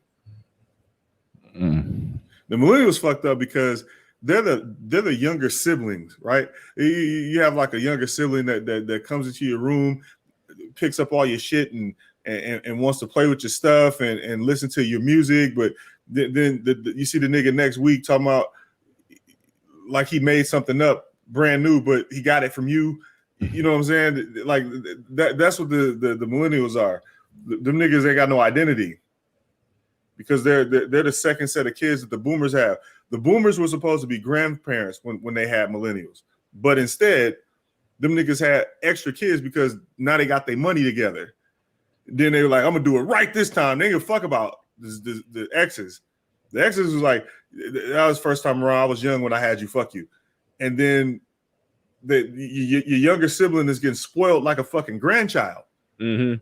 Meanwhile, you got children, and that nigga's supposed to be your boomer parents supposed to be treating your kids like grandkids, and instead they're treating their kids, the second set, like grandkids. And that's why them niggas is the whole like participation trophy niggas. Them the motherfuckers that they grew up spoiled. And that's why they look back up at the boomers like when they grew up, they didn't get prepared for life. Then they're like, you ain't prepared me for life. And then the boomers like, yeah, but I'm about to retire and shit, so figure it out. And then they walk away. And then the exes is like, all right, man, this okay, we can do this shit together. Don't worry about it. And the millennials like, fuck that shit. That nigga didn't leave me nothing. Like the ex is like, bro, we just gotta work. We just gotta work out a little quick. If we team up, we can. I want to team up. I want my shit. You know what I'm saying? The niggas like, fuck that shit. That's what it is. And the boomers pass down a bunch of bullshit ideas to exes and millennials at the same fucking time. Like them niggas, the boomer niggas, they wanted to be cool. They wanted to be cool. So one of the first things they did was hang around actual pimp niggas and then started feeling like they was on the same shit and passed down a bastardized version of game that became what we have now. Everybody is on the same bullshit. That's why niggas is losing trying to use that shit. Then you got also them niggas then took music and fucked it up. I'm not talking about like mumble rap because that's just generational shit. I'm talking about the commoditization of music where you don't even have to be a real musician. You don't have to be really artistic. You don't have to do none of that shit. You can just come in, make a catchy hook, profit. You don't even got to last long anymore. You just got to come in, get your money, and get out because that's what people respect. They don't care about like the art form anymore. They only care about like you got that bag though, right? Oh man, but right, man, that song was hot for 1 year. Yeah, but he got that bag though. A nigga album was not classic. He got that bag though. Man, I've said a while ago, some rappers are getting away with murder because, for no pun intended, some of them have got away with murder, but they getting away with murder because it's like you don't sing, you don't play an instrument, so the only thing that you do musically is you basically write lyrics, and Not even somebody else and writes them. and the lyrics got nerve to be trash. Like that's your only musical contribution is lyrics. They should be good. Yeah, ad lib is becoming the lyrics now. Exactly. So I mean, at that point, you have zero musical talent. If somebody, you're not even the one writing your bad lyrics, you're probably coming up with some of the ad libs and the hooks, maybe. So it's like we're. It's like, Well, why? Like, it's like, how are you an artist at all? It shit drive me crazy. Hold on, real quick. Builder of Truth, he says, what I'm trying to say is that you get what you put out. I'm not wearing no cape. Women are on some BS. But if people think that you can control another human, you're going to have a rude awakening. Oh, I think we agree on that. You can't control another human. I think Zero was talking about how to be in the most of, the best possible, best case scenario position of power and control. And so I think that's what Zero was referring to. But no, I'm with you on, no, you can't control these women. They're free. Right. Like we can't pretend like just because, we're men and got testosterone and whatever. You got, it's funny you start calling them dudes man. That's some funny shit. But yeah, we can't make it seem like that because of that by default that women are just under our spell. Now I will say this: an individual man with the right woman, or you can win with women. You can win. I'm just but I'm not gonna just say, oh, just do this and you'll win. Like, I understand, like my woman, she damn, I'm choking. She's just a very sweet, very compliant. I gotta drink something. Hold on. All right. God damn, I'm dying. She's a very sweet, very compliant chick. I mean, so part of me feel like, yeah, I kind of got lucky. I can probably just beat my chest and beat man and say, no, my masculinity subdued that bitch. But no, actually, she genuinely showed up a nice person, and she's microchimerism. Yeah, she's just been nice thus far, and so we good. We good. So I mean, and we're going to be good until we're not good no more. I mean, the second she stopped being what I'm seeing, then okay, time to end it. But so you didn't use the microchimerism and fuck her into submission. I didn't use microchimerism. Your DNA don't live in her forever. Like, because if she leave you, she gonna be an alpha widow, right? I don't know about the microchimerism. But I did some serious fucking. No, I don't. I mean, I'm not gonna discount that. Nah, I probably fucked her into submission more than a few times. But either way, all I'm saying is she showed up a decent person. That's all I'm saying. That's all I'm saying. But I would have got a fucking I would have got information out of a medical journal about microchimerism. Because it's related to pregnancy and how long sperm survives in order to form pregnancies and then after the fact and whatnot. Like basically how long sperm lives in the body. Them niggas rejected the American Journal of Medicine. You understand how strong your fucking hope got to be when you reject the American Journal of Medicine, nigga, like where they actually even have a chart showing you the half-life of an organism like semen in the body, where somebody had a microscope and basically watched the sperm dissolve over time. And how long do it take for it to dissolve? A few days at most. In cases of pregnancy, a little bit longer. American Journal of Medicine, nigga. You know what motherfuckers is like? Nah, man. I'm gonna just believe this shit that niggas been saying. Hey man, I knew that was bullshit as soon as I heard it. Dude, Soon as I heard that, I knew it was some bull. Niggas want to believe. Soon as I heard the semen will attach to the woman's chromosomes, and then you own her forever. That like, shit had me crying. That's that magic, man. Fucking magic is powerful. Yeah, because it's self-aggrandizing. It's like, what folks be like, yeah, when I fuck this bitch, shit, she ain't gonna never forget a nigga. I'll be beating the guts out. Shit. I mean, well, let's, I mean, real talk. I mean, yes, when a woman has an intense orgasm, yeah, it does something. It sends off the endorphins, and she has biochemical reactions and all of that stuff. And yeah, she can fall in love and get attached to a dude. I mean, it can happen, but it get the shit get goofy when people try to over explain it. I mean, I do understand that there's a such thing as a woman coming real hard and being attached to the dude that made her come hard. Like, that's the thing.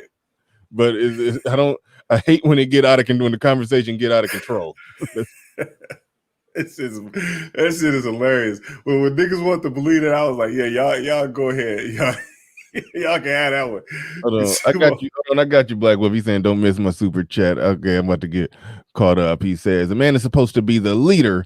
That sounds awfully like a gender role. I thought feminists were against gender roles, playing both sides. Good stuff, Mr. Shane Vicious. Ace in Spades says, as a pianist and singer, I agree. Some rappers are getting away with murder. They don't have the passion for it and put on mediocre trash lyrics. I'm saying that their lyrics are their only musical contribution. Them niggas can't play a single instrument, can't sing a single note.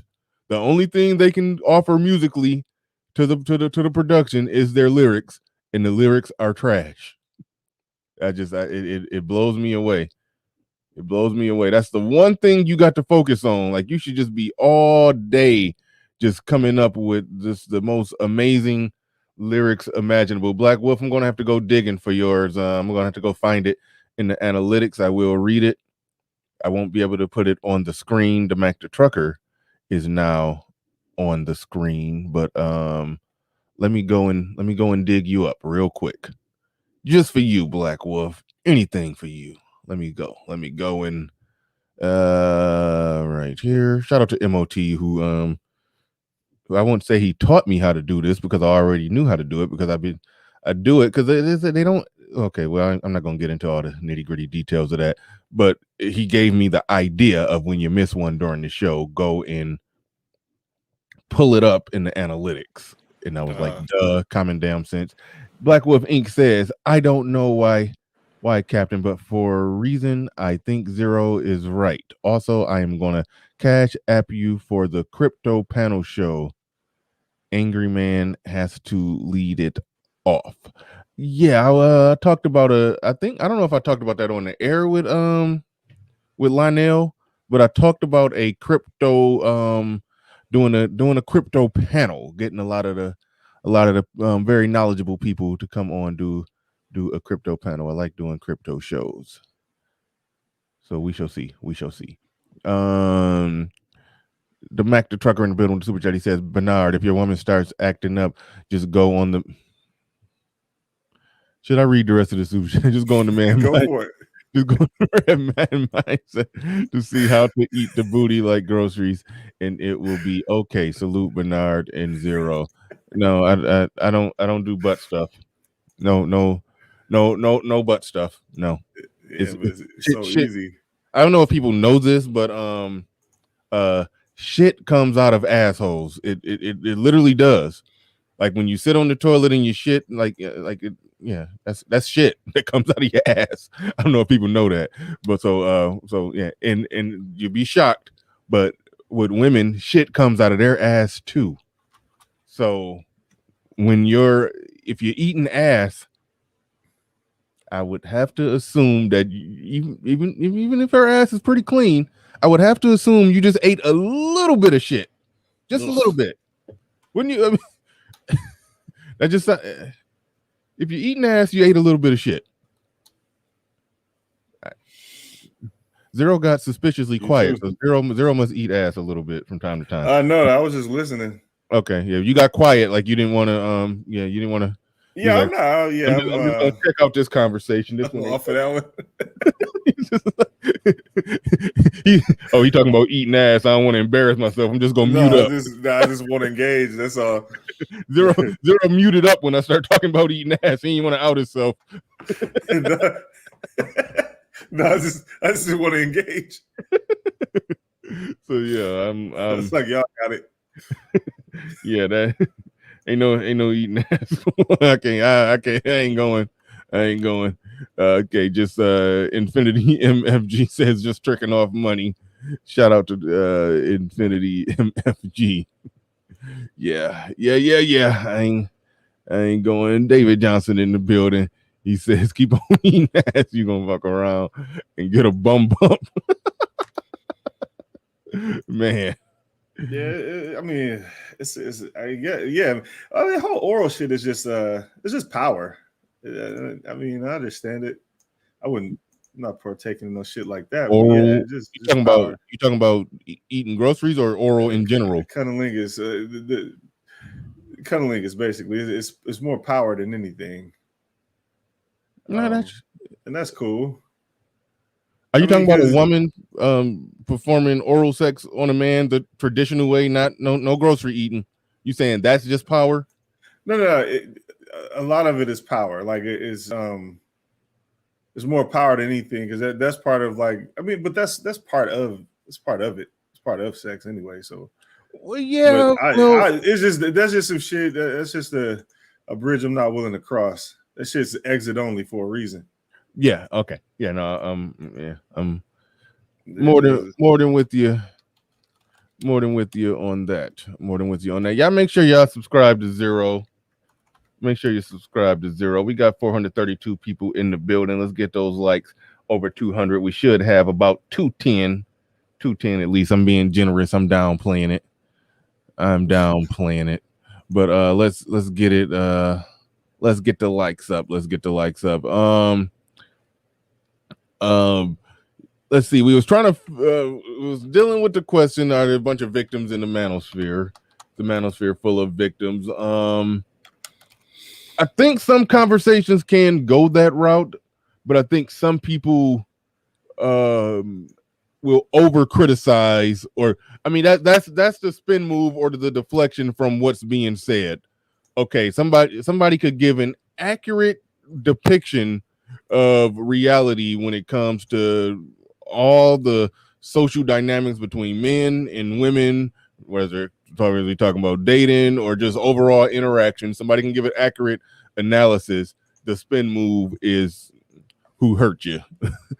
Right. So before I open it up, are you giving an inch on the whole victimhood of the manosphere? Because somebody tried to hit me with that, but they tried to say everything that we talk about is rooted from victimhood.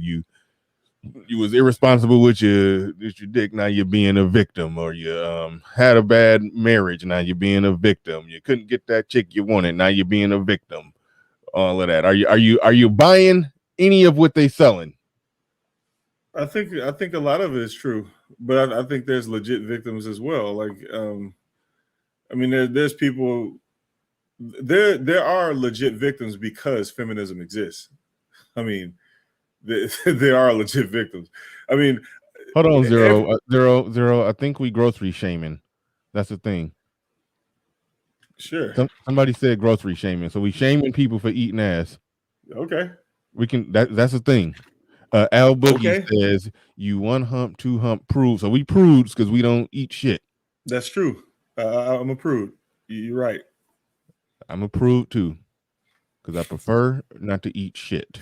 Not gonna argue with him. He's right. I'm fucking prude. When it comes to that, yeah, I'm prude. All right. Carry on. You was claiming victimhood. Go ahead. Yeah, there's legit victims again, or else this space wouldn't exist. No matter what people say, like. Well, hold on. It's one thing for somebody to be a victim. Like, for example, somebody can be a legitimate victim of paternity fraud. And then somebody can develop a victim mentality because a relationship went bad. Those are two different things. Well, look at it in the regard of, I guess, the macro, right? So the social contract between men and women is broken. Mm-hmm. It is like that's, or else we wouldn't be here, or else we wouldn't have what we have, even, you know, in mainstream society at large, or else the laws wouldn't be as skewed as they are. So yeah, there are legit victims. Like there's paternity fraud victims, but even more so if we look at the macro relation, like it's difficult for men to even have traditional relationships. This is why when you have dudes who do have success in their relationships, they just come here and stunt. You know, I don't know what you guys are doing. That's crazy. It's like you niggas are the few out of millions. That is. But see, and one funny thing is, some of the dudes is SKC is disgusting. I didn't even want to read SKC. Yeah, don't even read it. But okay, you said don't even read. I mean, I gotta highlight it. Where is that? No, all you right. Don't have to highlight. 0. But cows have 2 stomachs, so they eat shit twice. I'm a prude too. Yeah. Okay. Shout out to Al Boogie for that super chat. We appreciate that. Damn, what was we saying? We was on the way.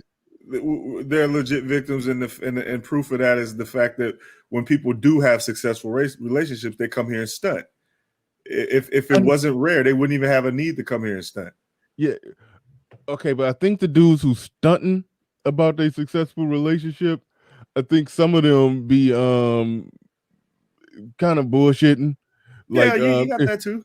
Yeah, it'd be like, no, because I am the leader, and I'm the what you say, baby? Okay. Yeah, so I'm the leader of my family. And I said, bitch. Yeah.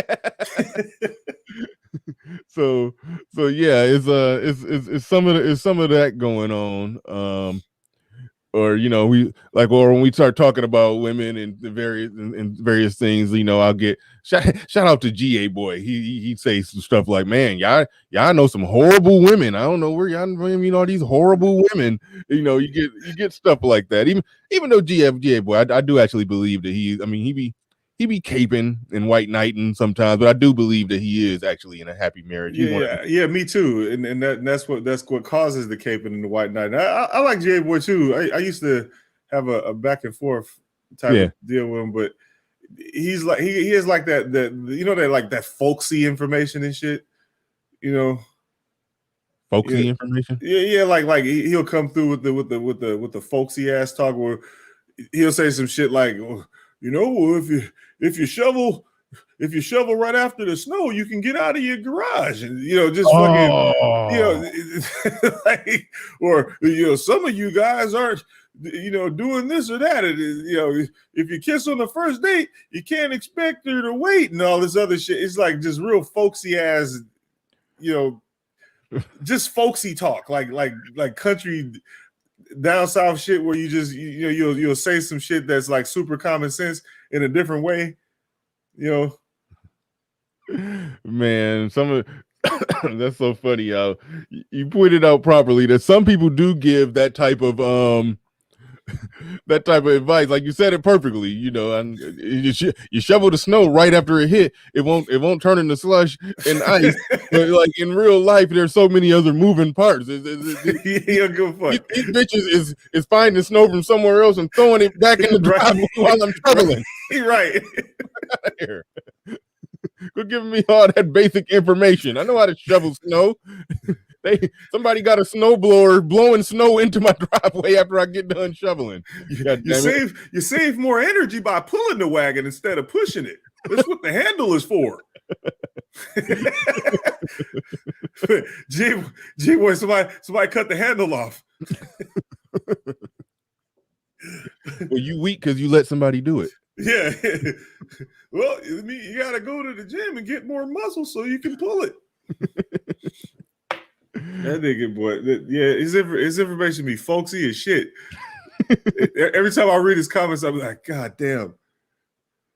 Yeah. But I get it, man. It's just, you know, niggas that have their, you know, their relationships intact, they like to come over and be like, yeah, but look at me though.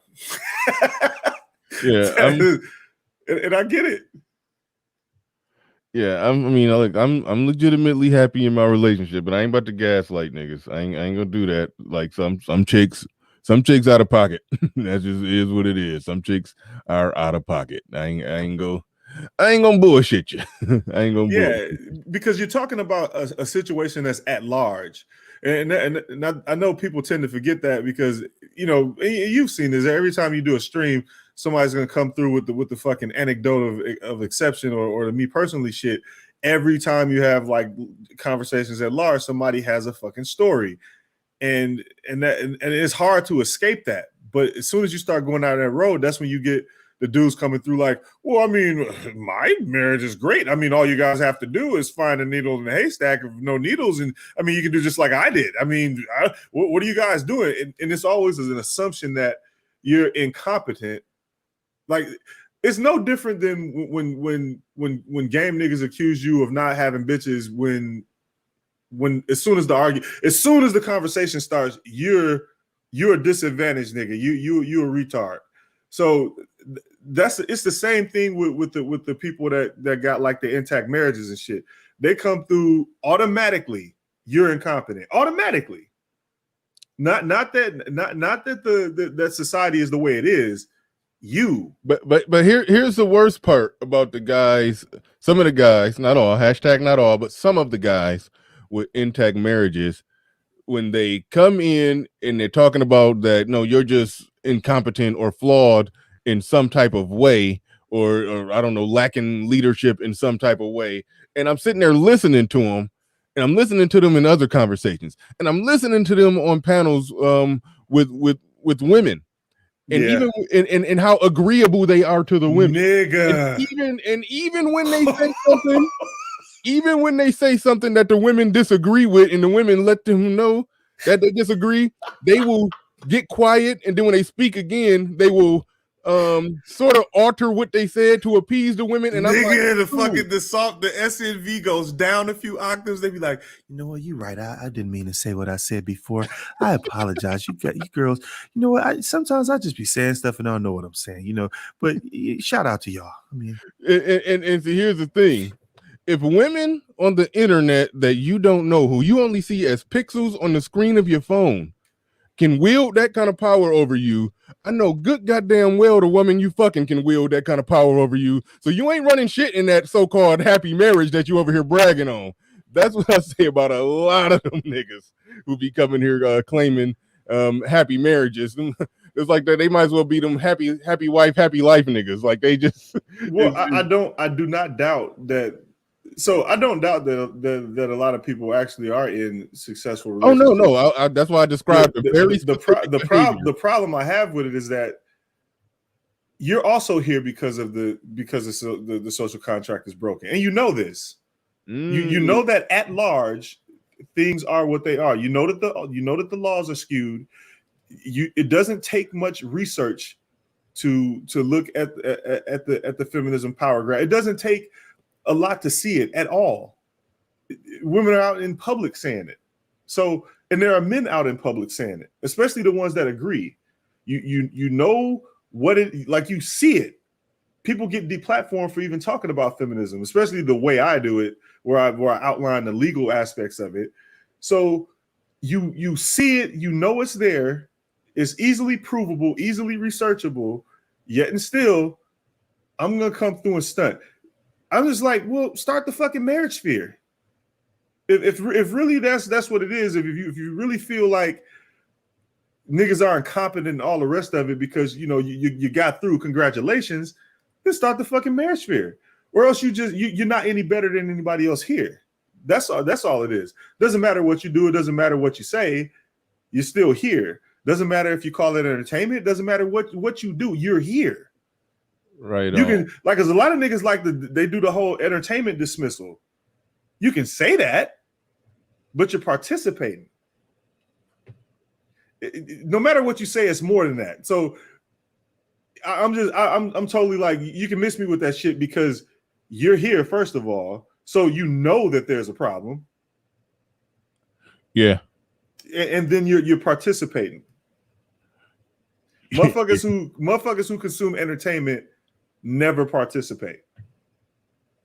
They don't care. When something is entertainment, you just consume it and move the fuck on. You don't even give a fuck about. You just go, oh, that was crazy, and then they move on. You never even see these people. They don't comment. They don't do any of that shit. They just come through. These niggas are crazy, and they move on. Right.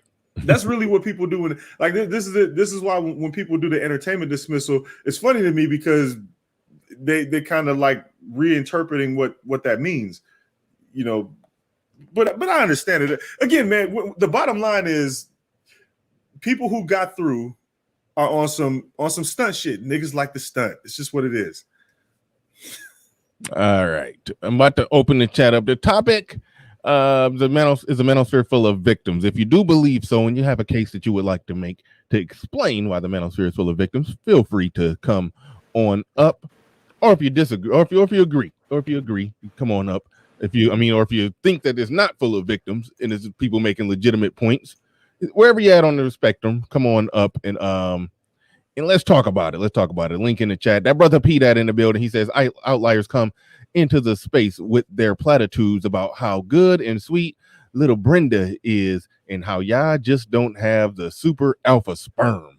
Shout out to brother P dat in the building. SKC in the building. He says tip for getting me through my work days. Manosphere replaced my entertainment fix since feminism destroyed all the stuff I love. Shout out to all you content creators. Keep making good content. Absolutely. Oh yeah, that's a perfect example of the troll I was just talking about. Like that comment in itself is a troll. Like it's one of those things where it's like it almost went over my head.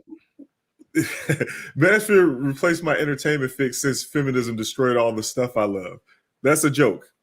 Okay, I okay. I thought he was serious.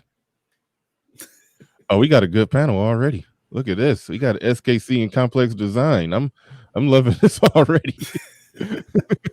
Okay. No chance of some fuckery with SKC up here. No chance. Go straight forward, shoot it right down, center the plate. SKC, what's going on, man? Welcome back. You ain't been up here in a minute. Yeah, it's been a while, man. I'll defer to Complex first because I just want to hear what he has to say first. Absolutely. Go ahead, Complex. Welcome back. You ain't been here in a minute either. You got the floor. You got the mic. Yeah, I have to kind of pick and choose your shows, man. you gotta take it in small dosages. I mean, yeah, dude. No disrespect, Bernard, but yeah, dude, I gotta pick and choose them, bro. I understand. Yeah. Hey, are you? What Zero? If you actually pursue the non-state sanctioned marriage route, are you a victim?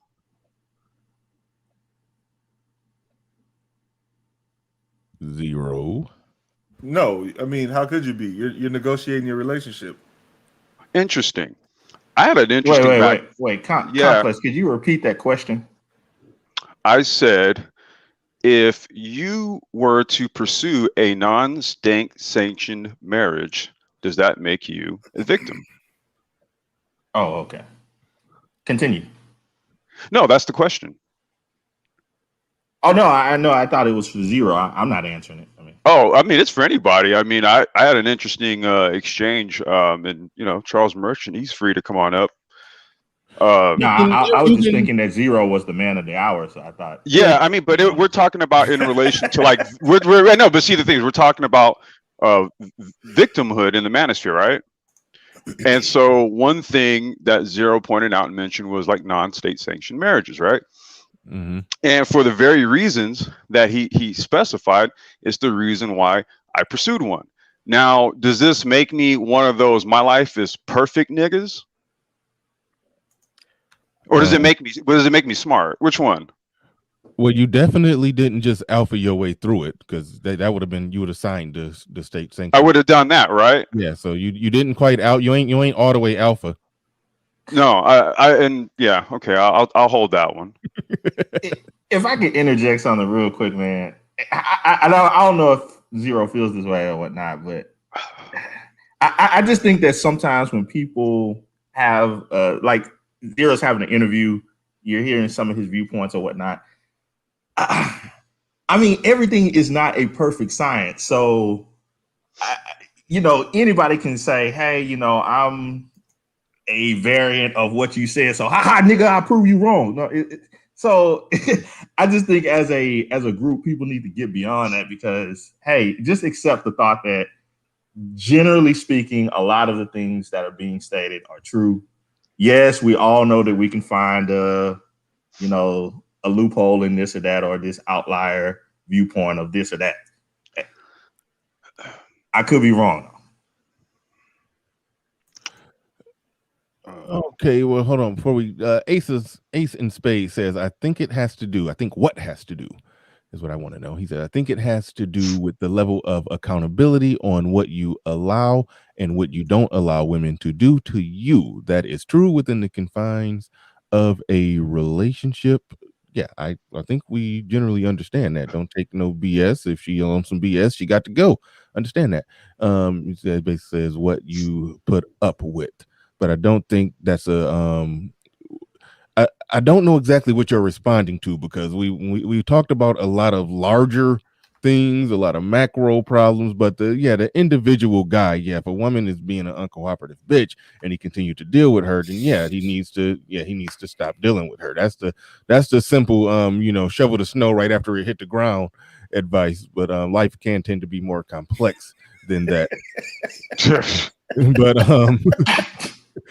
I'm so glad you gave me that one, Zero. I'm so glad you gave me that one. Yo, J-Boy funny as hell, man. J3 says, how much for an Obsidian versus Zero rematch? I would actually like a formal... Man, I'm trying to make that happen. No, we ain't doing that.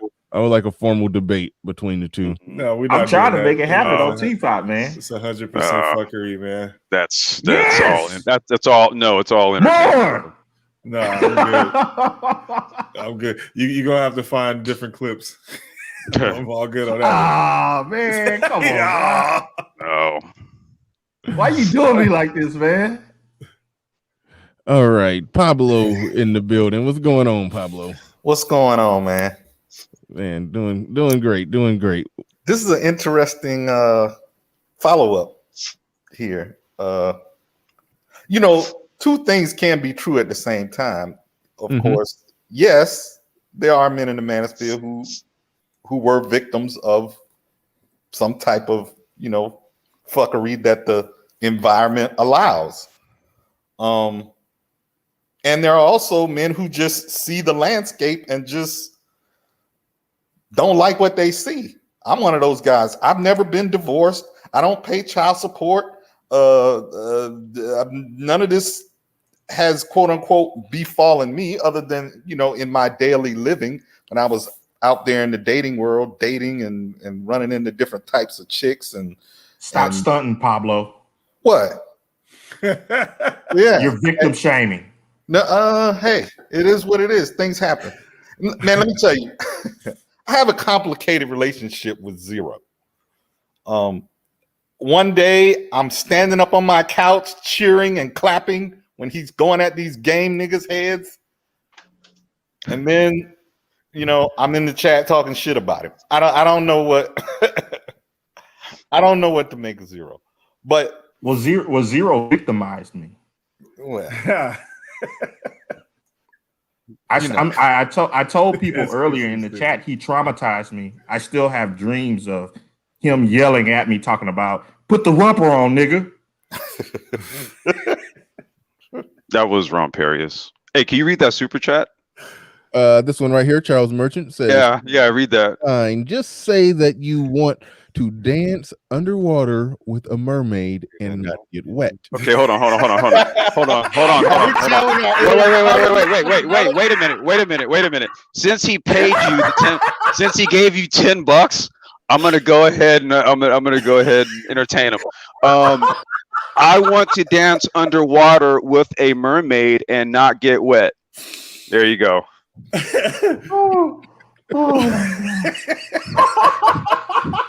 Niggas. The fuck? Zero, this is what I was talking about. This is it, dude. Niggas say shit. God damn it. It's so crazy because he has that deadpan look in his avatar. Yeah, his photo. Just say you want to dance underwater with the mermaid and not get wet. This nigga photo look dark as shit. He looking at you like he giving you the side eye. Yeah, that's why I was like, wait, let me embellish this dude. Let me go ahead and entertain this shit. But where I disagree with Zero and SKC and I were going back and forth about this in the chat, when he and Obsidian were going back and forth, is, you could say, well, black men shouldn't get married, and or they can just sign a, some type of a cohabitation agreement or whatever. We aren't, but black people aren't even cohabitating enough to make that. The problem. Get out of there. They ain't even living together, brother. So we got to get past that hurdle first. Yeah, the first problem is calling it cohabitation. Like if you're serious about it, like if it's supposed to be a serious matter, then it's a serious matter. As soon as you start off they're not diminishing the meaning of it, you're already starting off wrong. They're not having serious relationships. They just okay. So for the people that aren't having serious relationships, then those people are the people you're not talking to in the first place. See, that's the thing. You're not talking to them. People who just want to go out and do their thing, those people just want to go out and do their thing. You're not reaching them anyway. Yeah, I think that is worth pointing out that when we are having these conversations, I would hope that we having the conversation in good faith. Oh, damn, my mic messing up. Having a conversation in good faith with people who actually are thinking about it in terms of, okay, I do want a family someday. I do, want to, want some type of union, even if we ain't using the word marriage and state sanctioned and all of that. I do want to leave a legacy. I do want to have children, and I don't just want to get. But if you don't alpha your way through the state shit, then you're just casting spells. Pretty much. Well, just a question real quick. Okay. Could both be true at the same time, Bernard? Where you have people that are saying that they want relationships, but in real life, they don't have no problem with playing the field whenever they want and doing everything. I mean, isn't there a mixture of those people all the time? I mean, yeah. Could it be that those people are meeting each other at different time periods in their lives where they're on some relationship junk where the other person is on this? I'm about to alpha you. I mean, I don't know if you was out there just getting your alpha on, SKC, but I'm sure you had some before you met your wife. I'm sure you had some casual sex at some point. So yes, there's overlap with the two. There's people who would like to be married someday or in some type of union because they would like to have children in a structured way. But at the same time, in the meantime, yes, I enjoy pussy. So there's that. What I'm saying is, in general, in and this is just an overall cultural viewpoint that I have observed in the Black community, I'm not seeing either one. I'm not seeing, oh, we're gonna go down to the courthouse and get married and make it official, nor am I seeing, okay, let's just make this agreement to, rock together and be together in whatever. No, you have that. No, you have the latter. The problem is it's not in any sort of it's not put into any sort of vehicle. That's the problem. Yeah, but the majority of these women with children and that they live alone. There's no man in the house. Oh, that's not my problem. Well, no, it's not your problem. But what I'm saying is, it's kind of like saying, and I like to use sports as an analogy. It's kind of like saying we're gonna run the West Coast offense, but you're lining up every time at the line of scrimmage in the wing T, triple option. That you're you can't get there from here. Well, I don't know if I follow. I watch football, and you kind of threw me off the wing T. Yeah, that's an old. That's an old. No, it's an football old formation, but I'm where trying they to run find. the I'm trying to football. follow You the would've- analogy. Well, I mean, They- the analogy would have been better if you just would have went with the West Coast offense, but you keep lining up in the I formation. Formation, yeah, Yeah, okay, that we would have got that. You can't go back to the 50s with the leather helmet. But all But right. that's how archaic. But I've used an extreme example for a reason, because the current situation is so extreme that none of the stuff Zero is talking about. I understand his logic behind doing it, but you don't have enough participants to.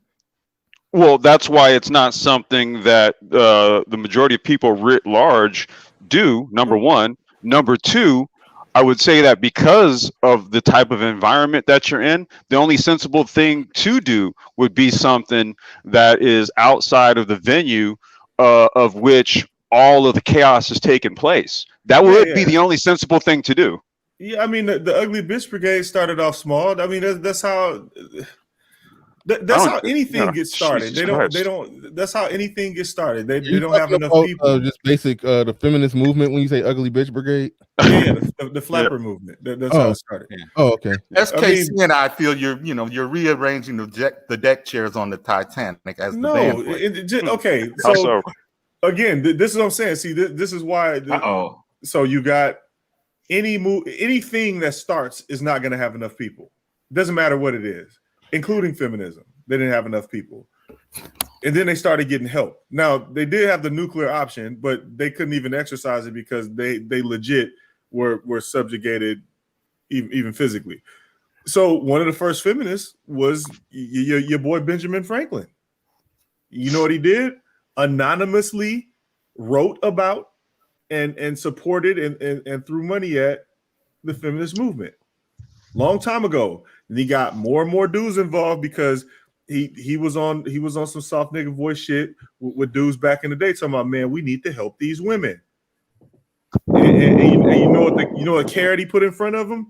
If we keep helping these women, we'll get more pussy. That is how the flapper movement started to gain steam, which eventually turned into feminism. So anything is going to start off small. It's always going to start off small. It doesn't matter what it is.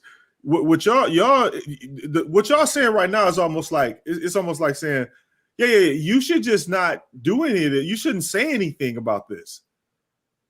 Bitches got the ball and we like it, or take the route we did. You know, take the route I did, because you can't do anything about it society wide. So take the route we did and just try and find how do the same thing we did, basically. Or you got to try to convince the women to cede power to you. Yeah, because here's the thing: just as many people who don't like what the fuck I'm saying or can't do it, those same people can't or don't want to do what the fuck y'all doing. Because the thing is, sex is a commodity now, and even though it's a commodity, it's still an illegal commodity. And I know a lot of people forget that too. It's hard for people to hold these two things at the same time in their brain, where people like to talk about how easy it is to get sex and how sex is available and all over the fucking place. But it's still basically they have the ball. So it's going to be way more expensive for you unless you're balling out of control and you just don't care. But then for the average person, macro sense, it's not feasible. And then you got the average person in the macro sense also wants something more significant than just sex, and they don't want to get it from like the bottom shelf, so to speak, and they're not even aiming at the high shelves. They're trying to aim somewhere in the middle, and they can't do that either because everything is so lopsided. And the rhetoric from all over the place is like, well, it's so complicated we can't figure it out. No, yeah, you can. Nobody really wants to talk about what's going on, in the sense that it's easier to just let this shit be the way it is. It really is. And then you can accuse people that don't get anybody that doesn't succeed, your fault, incompetent. Anybody that does succeed, smarter than you. I did it. And everybody else just that's not my angle. Yeah, that's not my angle for sure. Nor is it mine. Yeah. I know it's that's not. the thing. If it's not, then we don't have it. Okay, first of all, y'all never take a position ever. It's more y'all got this nebulous thing going on where you ask a lot of questions, but no one knows where you stand. Who are you talking about right there? SKC, Pablo, Gibo, the rest of the people. Like you guys, SKC, y'all, do you want to take that? Y'all ask a lot of questions, but no one knows where you are. You point fingers at everybody. Well, they know where I'm at. I'm no, in Columbia. So, goddamn it, I ain't got nothing to do with this shit. For instance, the SKC laugh is literally the equivalent of pointing the finger at niggas and going, y'all dumb as shit. That's fine if that's what you want to do. No, seriously.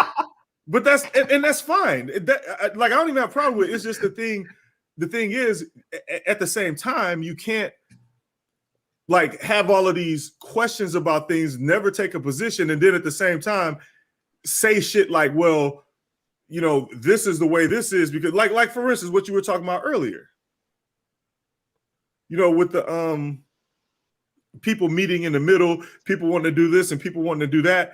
That's not a real position. That's just asking a question about how fucked up shit is. You understand what I'm saying? And I'm not shitting on you. I'm just pointing it out. Well, then there's also something to be said. There's also something to be said about having a position against someone who practices what they preach. So when they preach it, it's because it's been practiced.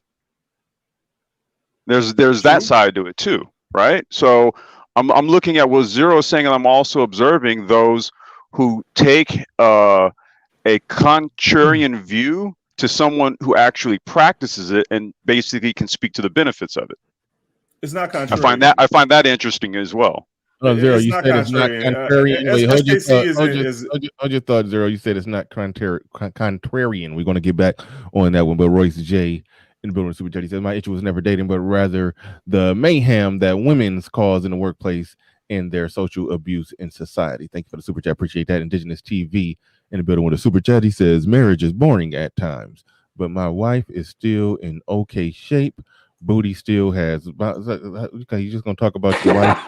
You just gonna talk about your wife's bouncy ass? You're just gonna talk about your wife's bouncy ass. Okay, send us photos next time. All right. Okay, so pretty much now on, I know Indigenous TV wife has a bouncy ass. Great. Yeah. Okay. No kids, and she's really the only female I can tolerate at this point in my life. I can't complain. Good for you. Good for you.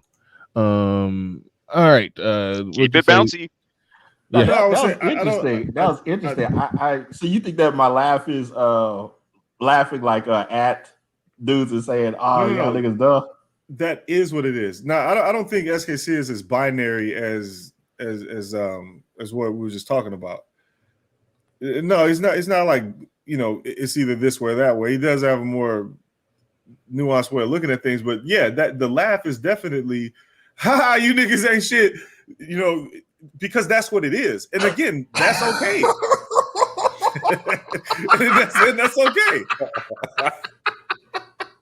Man. You don't even have to feel that way, but that's what it is. He said that's what it is.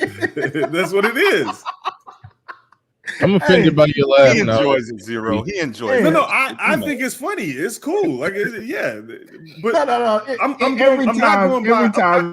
It's not about that though. About the behavior behind the laugh. Like, for instance, I watch your videos, I watch your content, I listen to you. All of this stuff adds up to behavior. I mean, the only investment I know that you do have is the fact that you are married and you do, you know, you have success with it or whatever. I don't know anything beyond that. All I'm saying is the evidence that I have right now is you know, with your rhetoric, with your content, with the things that you do say, with the stuff that I can see that you're interested in and all the rest of it. The only thing I can do is profile that, and then whatever behavior that you display out of that is more of a priority than anything else, because your behaviors are your priorities.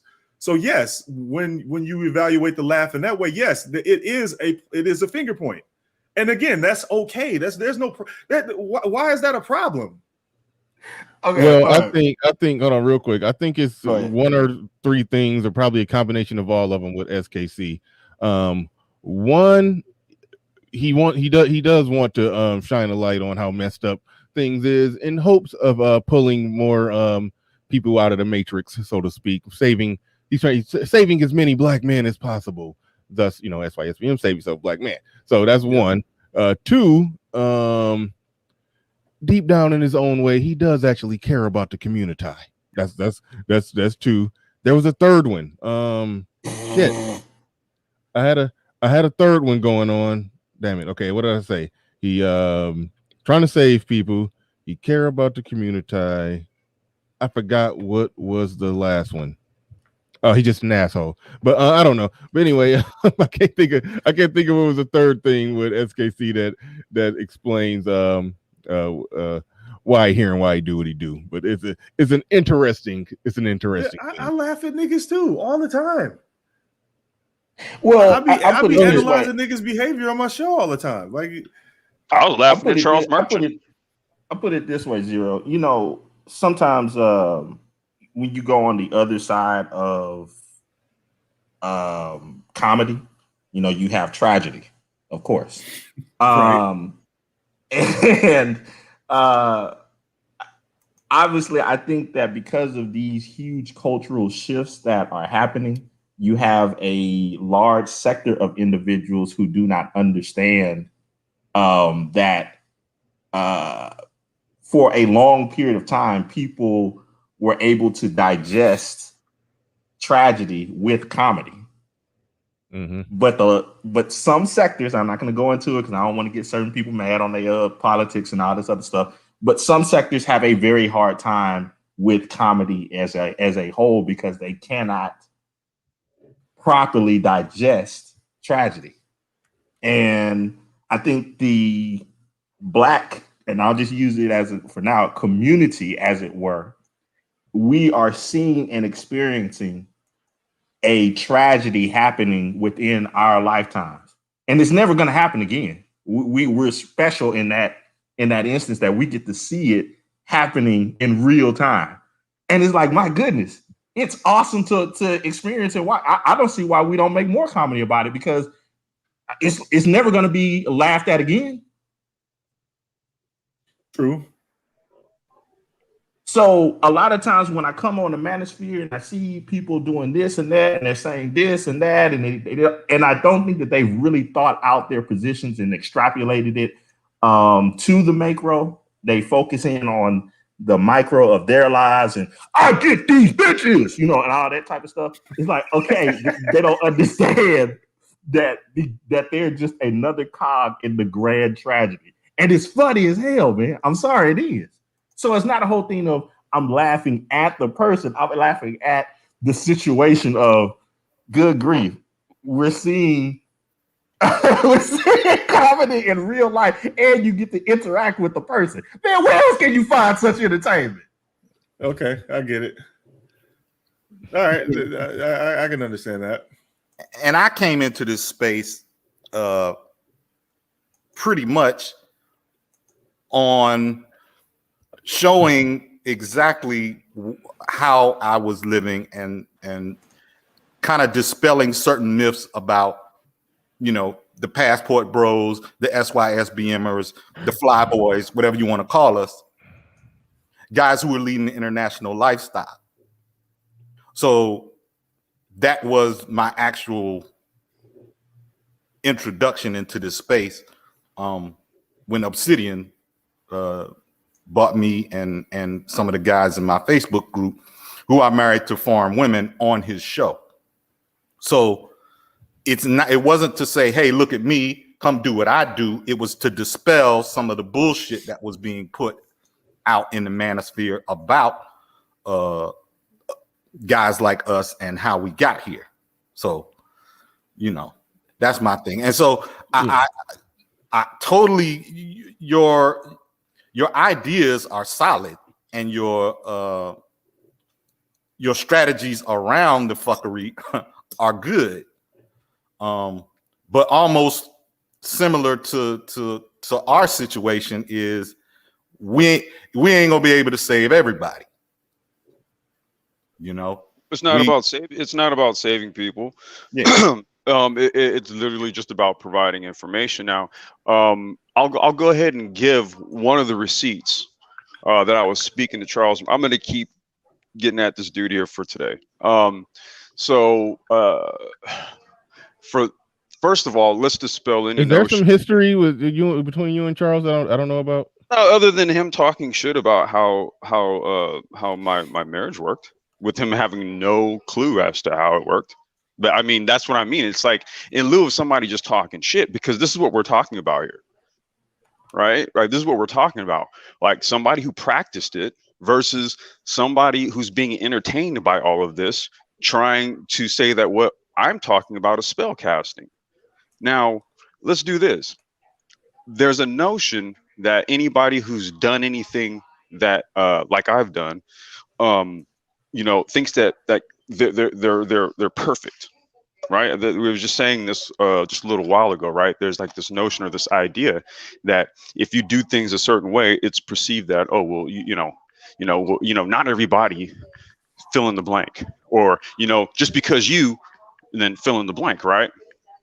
But here I stand talking to y'all about this shit as a widowed man. So my first question is, what the fuck is perfect about my situation?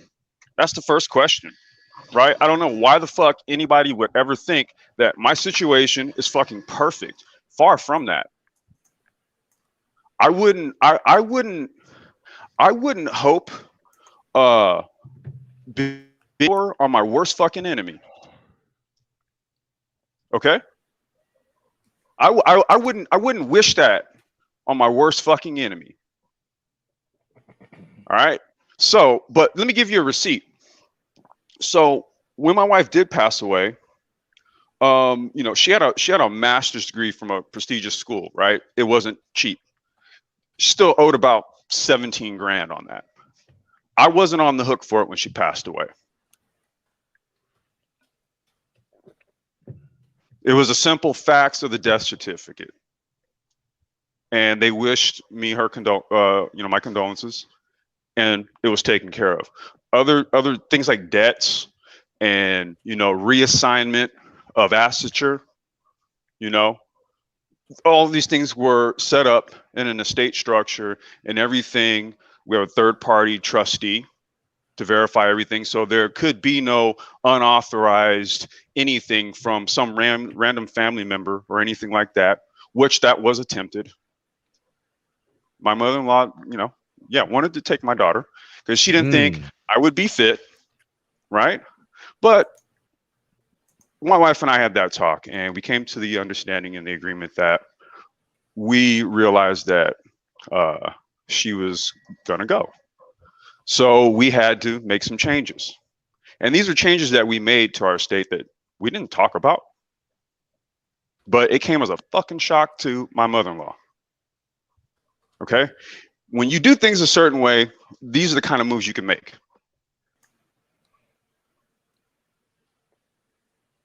And this is all I'm saying. Right? And it's not as if I'm sitting up here espousing that everybody should be a goddamn marriage machine. Just get out here and get married. I waited until I was 35. Okay? I didn't rush shit. I didn't go out here recklessly create kids. I didn't do all that shit. And that doesn't mean that I'm perfect. No, it just means that there was some shit I wanted out of life, and I didn't want to do anything to fuck it up. And even if you do the shit right, life still happens and you can still get fucked up. So I'm just saying, maybe set shit up a certain way to account for the unexpected events that'll take place in your fucking life. Jesus, man. All right. Charles Merchant, leave Complex alone. God damn it. Okay. But no, thanks. Good stuff, Complex. Good stuff. We're gonna pass the mic to Fantastic. Welcome to the panel. You got the floor, you got the mic. Yo, what up, man? Can you hear me? Yeah, you good. Well, hold on. Shout out to Al Boogie with that super chat as well. He said all that talk, neither one picked a side. Hilarious. I don't know what side they're supposed to pick, but we may circle back to that because Zero did say something interesting about Pablo and SKC. I don't know if it's true, but we may circle back to that. But go ahead, Fantastic. You got it. Real quick, Fantastic. Was that chick that Ed sent you big enough? That's too big for me, man. Too big. Even the BABG has its limits, bro. I take it y'all are talking about. I never thought I'd hear Fantastic say some booty was too big. And most importantly, SKC, she was too dark. So she had no chances from the start. Shame on you, Fantastic. Hey, but, they say I'm the colorism king, man. I got to keep the crown, baby. I can't lose that crown. But and just to be sure, when y'all talking about Ed sending you a woman, I mean, you mean they sent a picture of a woman? Like I take it, Ed actually said, okay, he ain't sending bitches to your doorstep, is he? Because not the Jurger talk Ed, fucking Ed the incel Ed. Oh yeah, Ed. he like them bigger than me, but but nah, man, just so I got this right, so the title of the thing, there are victims in the manosphere. So I come at this at the right premise. I don't want to get off on it because yesterday I misinterpreted something allegedly, so I don't want to misinterpret today. Oh no, yeah, that was what I was talking to Zero about. I mean, I'm glad to circle back there. So if you want to talk about is a manosphere full of victims, I put victims in air quotes because I don't necessarily believe that, but it's a worthwhile discussion. So you can give your thoughts on that. Go ahead, you got it. Well, this is the thing though. I think because like Zero gives some of the fucking like best assessments of shit, man. Our ego and our manhood gets it like, nigga, I ain't never been no victim, nigga. I ain't never lost, on some LeVar Ball shit. When like that's a lot of the reason a lot of the men are here, man. And I think we get over the macho shit and get comfortable with certain things and not trying to put your fucking dick on the table or whatever. That's accurate. I mean, everybody's a victim in life at some point. And this space is supposed to be about men being able to come here and actually, like, man, all I'm gonna say is, for as much shit they try to talk about this space, man, and how bad it is, this and other, I promise you, I'll take credit for at least, I'll say about a good 50 ass whoopings. I done saved some poor woman in real life. Okay, all right. I done had a motherfucker either, yeah, man, you right, or laughing at some shit I said that made a motherfucker's day better, and he's like, bitch, you lucky. You black, y'all need to thank Mr. Fantastic and everybody in the fucking black manosphere, goddamn. All right? So we saving y'all from ass whoopings. Not saying that we condone it, not saying that that's the way it should be. No one's encouraging or condoning domestic violence, but people just don't understand how much shit men take. And eventually, like any toilet, it's only so much shit you can take before you clog up and shit goes everywhere. So the fact of that, especially yesterday, man, and shout out to old man, but old man, like, listen, bro, you gotta be careful what you're saying now, because for a dude with no kids is out here claiming that niggas giving up on their kids when you had everyone that was pretty much on the panel telling you, bro, we've done our part for our children. Like, it don't get no more, not just paying the money, but actually going into court and either paying a lawyer to do it or for you to do it yourself. Listen, man, it's just so many things. And the fact of the matter is, bro, if you say you care about black men are going to have to buy in for shit that don't apply to them. All right? Because for the long run, you're supposed to be about black men progressing. So in case, like I said, man, it's going to be some things where you got to put your hand in to fucking, give a hand for some shit that may not apply to you. But as far as the victim shit goes, man, it's a lot of victims in life here. And it's funny because, the pro-blacks, the biggest victims are these, the Pookies and Ray Rays and these F-up dudes. The dudes you're supposed to give a second, third, and 27th and 105th chance, no matter how many times they go back to jail back and forth. Or these dudes that are out here and, the same dudes these motherfuckers complain about that's getting all the pussy because, what I'm saying, this is the chicks these dudes like. Again, they never get told to shut the fuck up. That's the thing. I think that's the most important part that we, as the productive guys, the dudes that have intelligence and of something positive, bro, we can't cut each other off because like the ain't shit niggas don't even do that. You know what I'm saying? And the black women don't do that to the ain't shit niggas. So if and when we have a disagreement or discussion or you know, differences in philosophies and shit, bro, you can't just throw your hands up because of whatever the fuck it is. And more likely than not, like I said, a lot of people just aren't comfortable in being the big dick in the room, bro. Every leader knows this, and I keep telling y'all this shit, man. This is something you learn in time over leadership. There's going to be a time, even as a leader, where you have to take a back seat because you're just not versed. You're just not. You know what I'm saying? You're just not. If you're somewhere and you can't fucking speak the language, what are you gonna need? You gotta fucking step back to the fucking interpreter. You gotta step back to that person.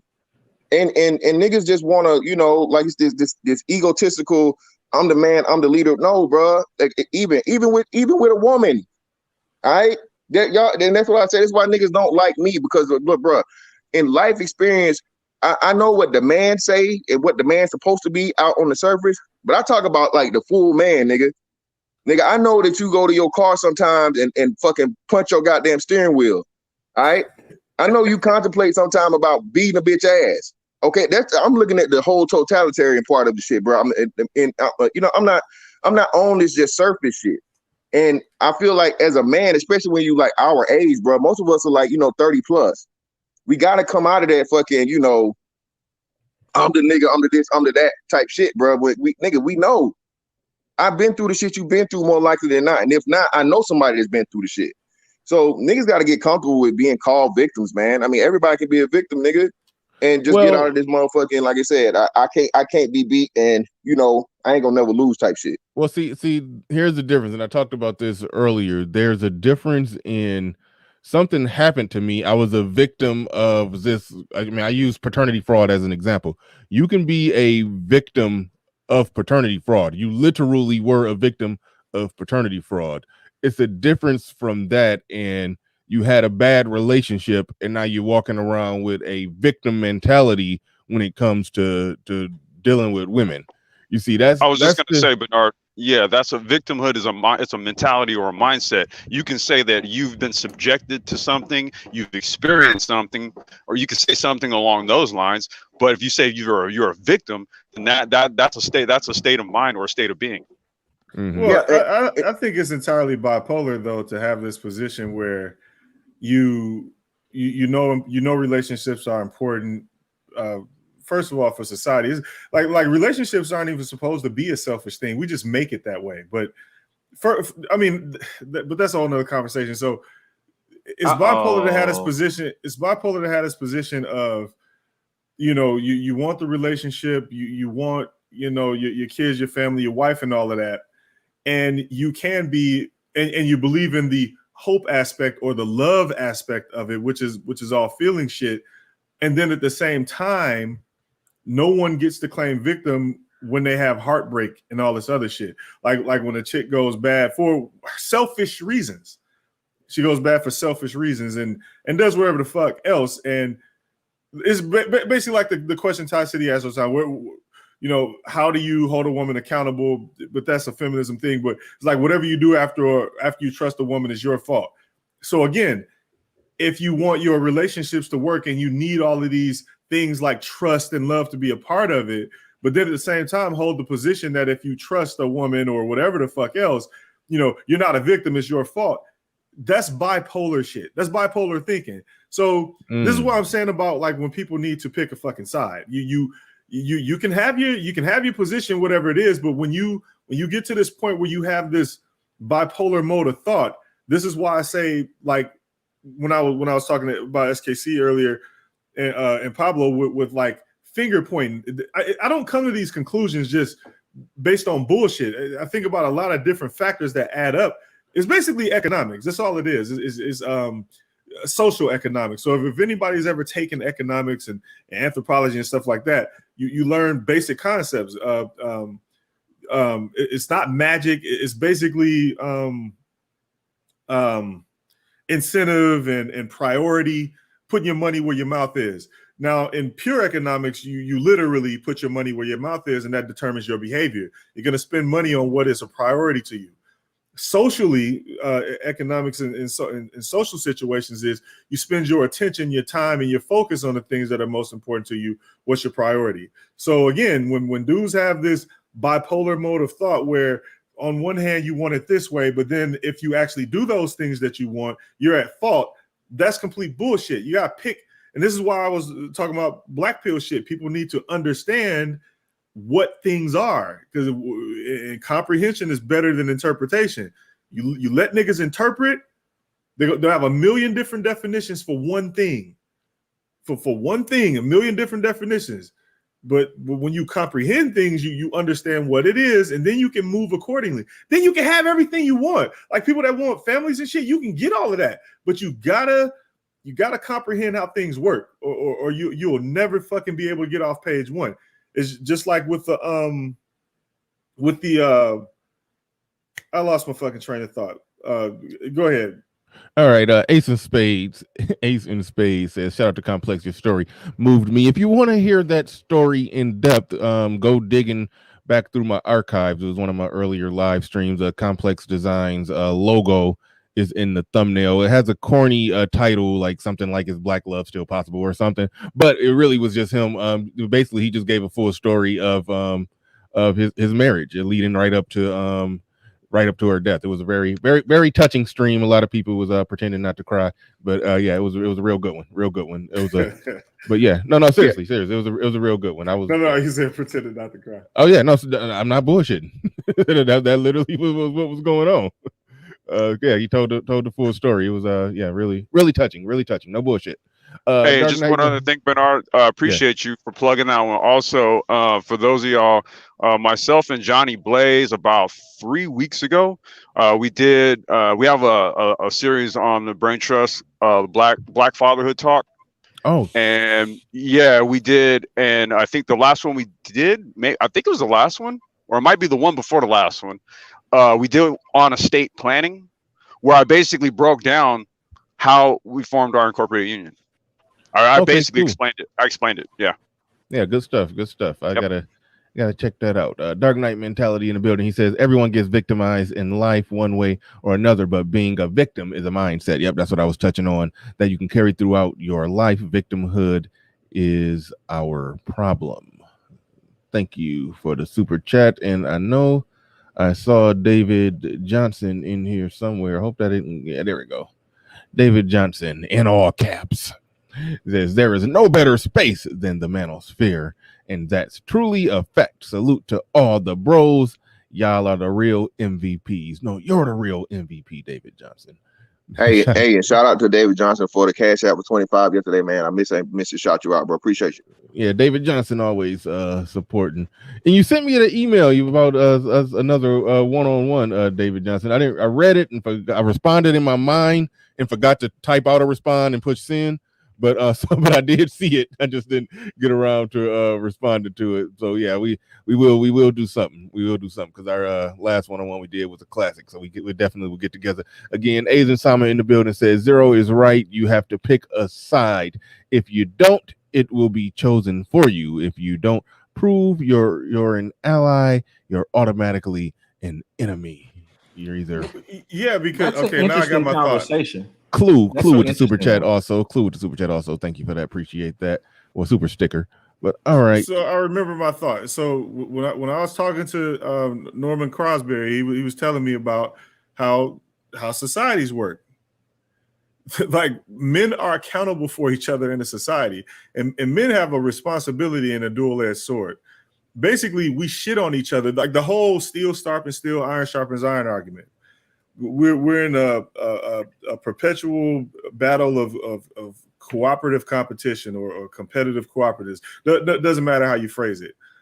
So on the one hand, we hold each other accountable by, I say shitting on each other, but what we do is we call out each other's shit in order to make the society work. Because you can't have somebody next to you that can get you killed when you're fighting a war. They call it strategic competition.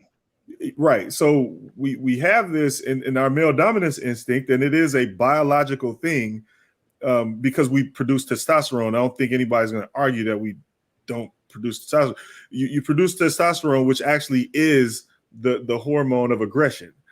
This basically is what makes men ambitious. I ain't going out. Fuck all the science. All I'm saying is men compete with each other to make each other better. We also compete with each other so that cooperation can be done more efficiently. You can't cooperate with somebody that's incompetent. However, you have to cooperate with people in order for societies to function. So, while like a perfect example would be basketball. Like it's a team sport. Everybody's cooperating, but at the same time, everyone is competing. The only way for you to be the best basketball player in the world is to play against other people that are the best basketball players in the world. However, at the same time, you all respect and cooperate with each other in order to even have the game function in the first fucking place. This is the thing that's lost on men in society, especially now that women have taken power. Is more like everybody is on some I'm fending for myself to get my pussy. I don't care what you do. Me. I, my family. I can't affect you, but that's the thing. In societies, men do affect each other. Like, let's look at the whole SYSBM deal. Their idea is to go to another culture. Other cultures of men are accountable for. This is why you can't go to other cultures and just go get bitches, because the men will kill you.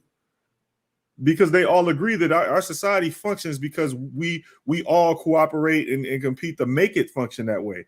Where if you come over here on some willy-nilly shit, you don't respect our culture, you don't respect any of this other shit, and you just think you're going to do whatever you want to do, you're going to end up, a van is going to pull up and the bag will go over your head and nobody will ever see you again. So that's what I'm saying. So, but we talk about going to other cultures all the time, and it's a good idea. It is a good idea. However, when it comes to us, we're on the same shit a lot of third world countries are on, where they won't fix their shit. They'll just come over here and get the welfare. We're doing the same thing. We won't fix our shit. We're just going to go over there and get the welfare. Well, Zero, that's more of a function of American culture, because American culture is about individual liberty and individual freedoms, while a lot of other cultures are built more on more collective, more communal living, like Asian cultures. You know how quickly they were able to jump on the coronavirus shit and kind of stamp that shit out? They have a totalitarian government. They can do whatever the fuck they want when it comes to those decisions. Even in the places like Korea, where they actually have some democracy, they still live in a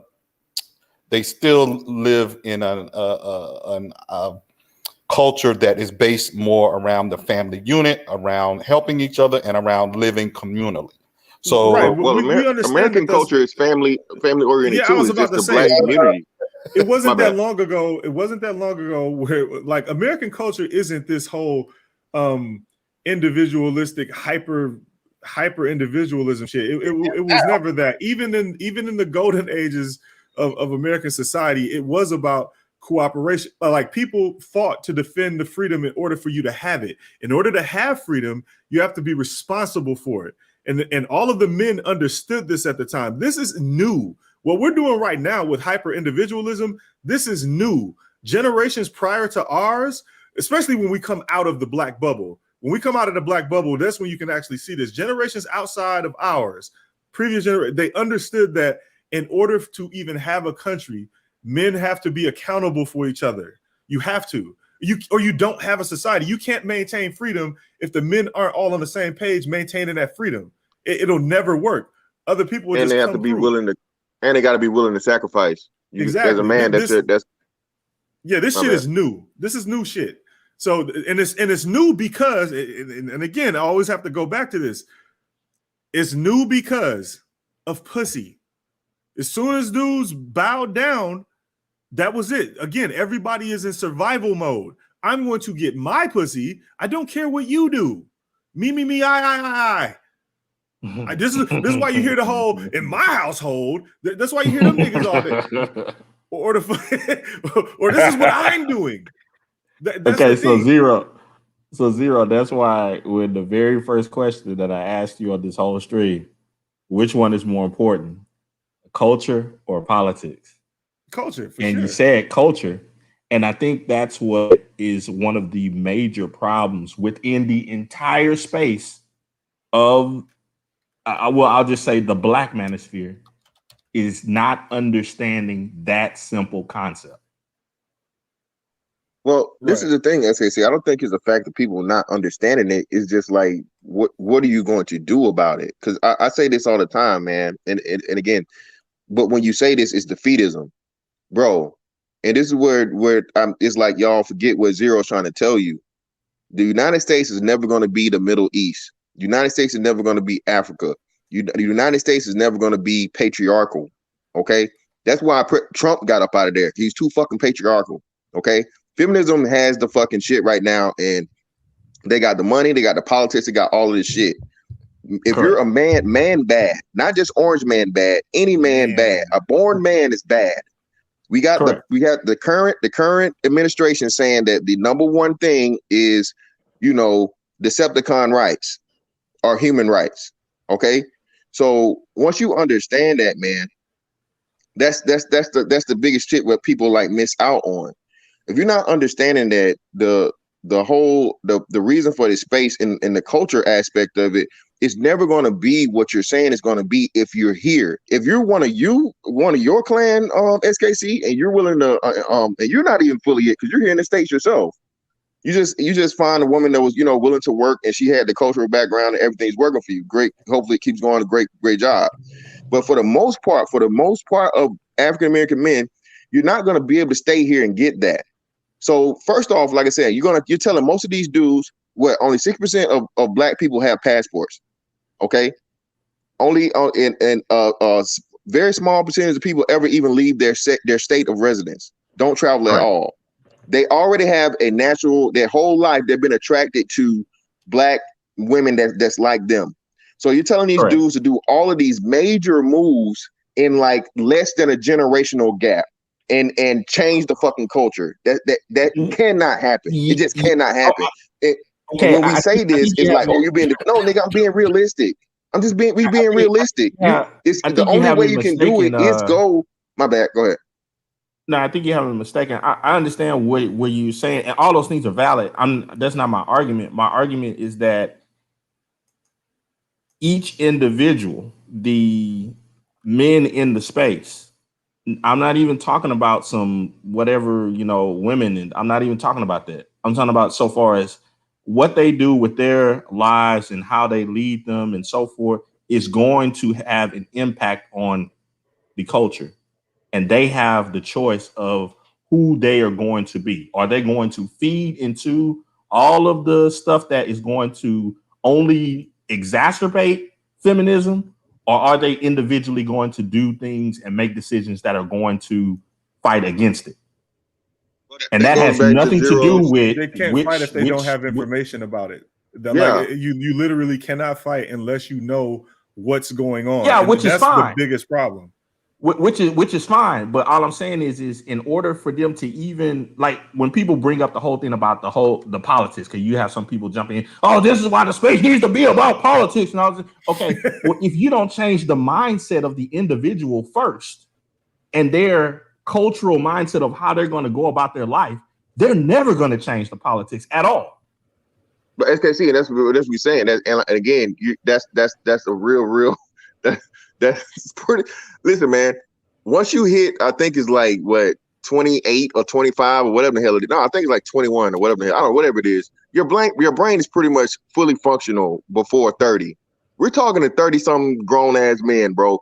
That's why I say, hey, you're gonna do what the hell you're gonna do. All I can do is put the information out here for you. Like I said plenty of times. Yeah. I hear dudes, and that's not to say that the politics is not important. I'm not saying that. Not at all. It is important. Very important for people to understand both sides to be able to make decisions and so forth. But I think when people put understanding or put culture on a back burner as if it's not that really and that important, it's like,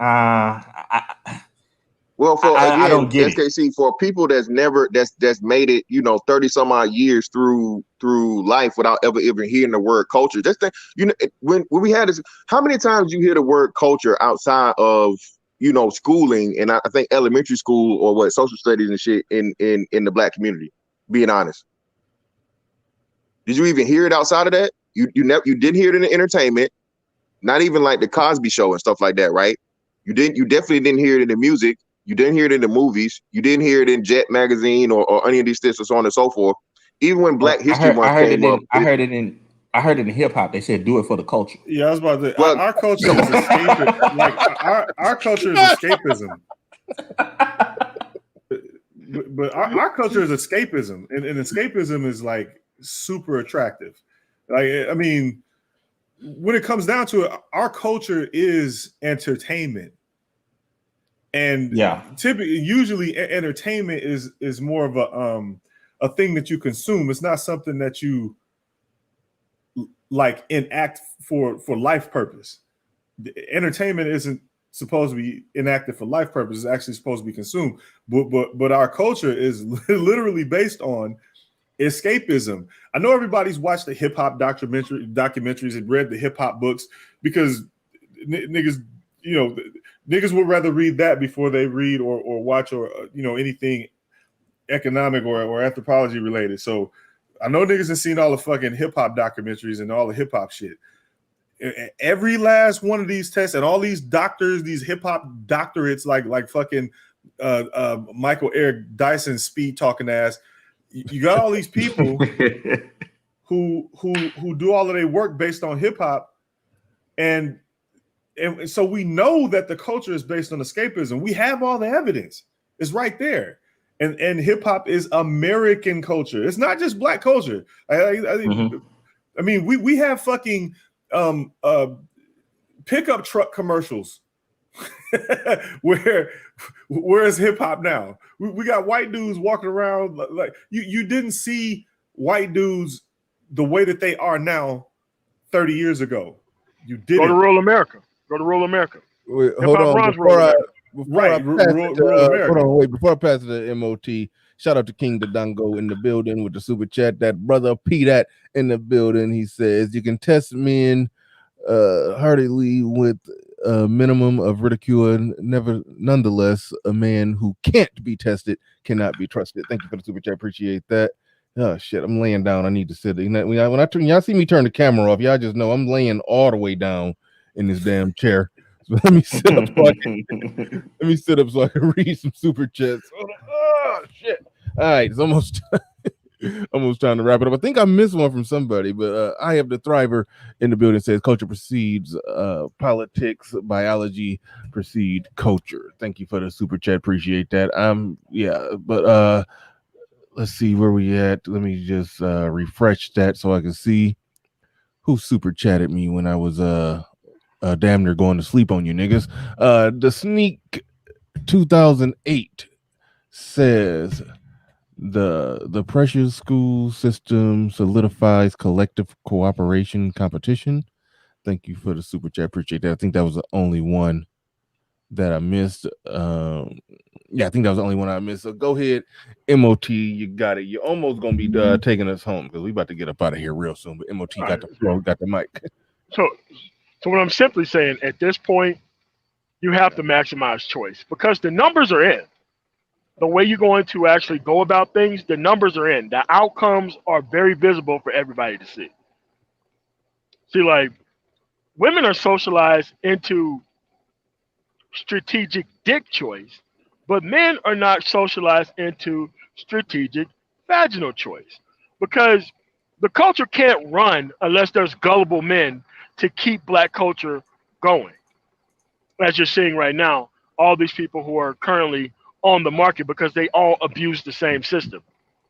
So what they're trying to shift the burden of blame is that you didn't make enough money. So that's why I acted the way I acted. So once you have the male feminists who come out and take up for the woman's side of the position, it kind of negates what progress that could be made. Because dudes like me, Zero, and all the people on the panel, we're a rarity in Black America. Very rare. Our numbers are probably less than 2 or 3% at best. And we cannot have kids at the level and point to which is the rest of the part of the culture is actually acting. So it's like, look, as long as you socialize in early choice and outcomes, So that way, when people get all their resources and stuff together, they're not giving it away for frivolous ass reasons. I think we could just dial the stuff back and just, you're not going to completely end it because the numbers are too high. And it's going to take legislation to get this stuff passed. But when you got everybody who's walking down the middle and don't want to take a side, we have the results of what the L. Gibbons did. 40 years. The shit started in the 70s. So we got to be able to play the game the way the game is meant to be fucking played. And how it's meant to be played is not having PhDs gaslight black men over black women issues and all this kind of other dumb shit. Because you have to realize the educated elite who's not productive are trying to keep the circumstances the same. And this is why none of this stuff works, because everybody is selling ignorance and escapism rather than progress. Man, MOT, can you repeat that part about how the educated elite, what are they doing again? Yep. They're selling an avenue to create the same exact circumstances that led them to go where they went in the first place. Because here's the thing. PhDs within white America, they really don't run shit. Not corporate America, not nothing. But the PhDs, when it comes to black people, the only thing they're selling you is victimhood, escapism, woe is me, you can't do anything, but please, by all means, date this woman so that way you can have the exact same outcomes that led me to being in charge and speaking for your ass in the first place. And buy my books and buy my shit. Buy my books and my courses. Don't forget that we one. got a nigga who made his whole career off of talking about hip hop. Yeah. Unreal. It's weird. There's only there's only a few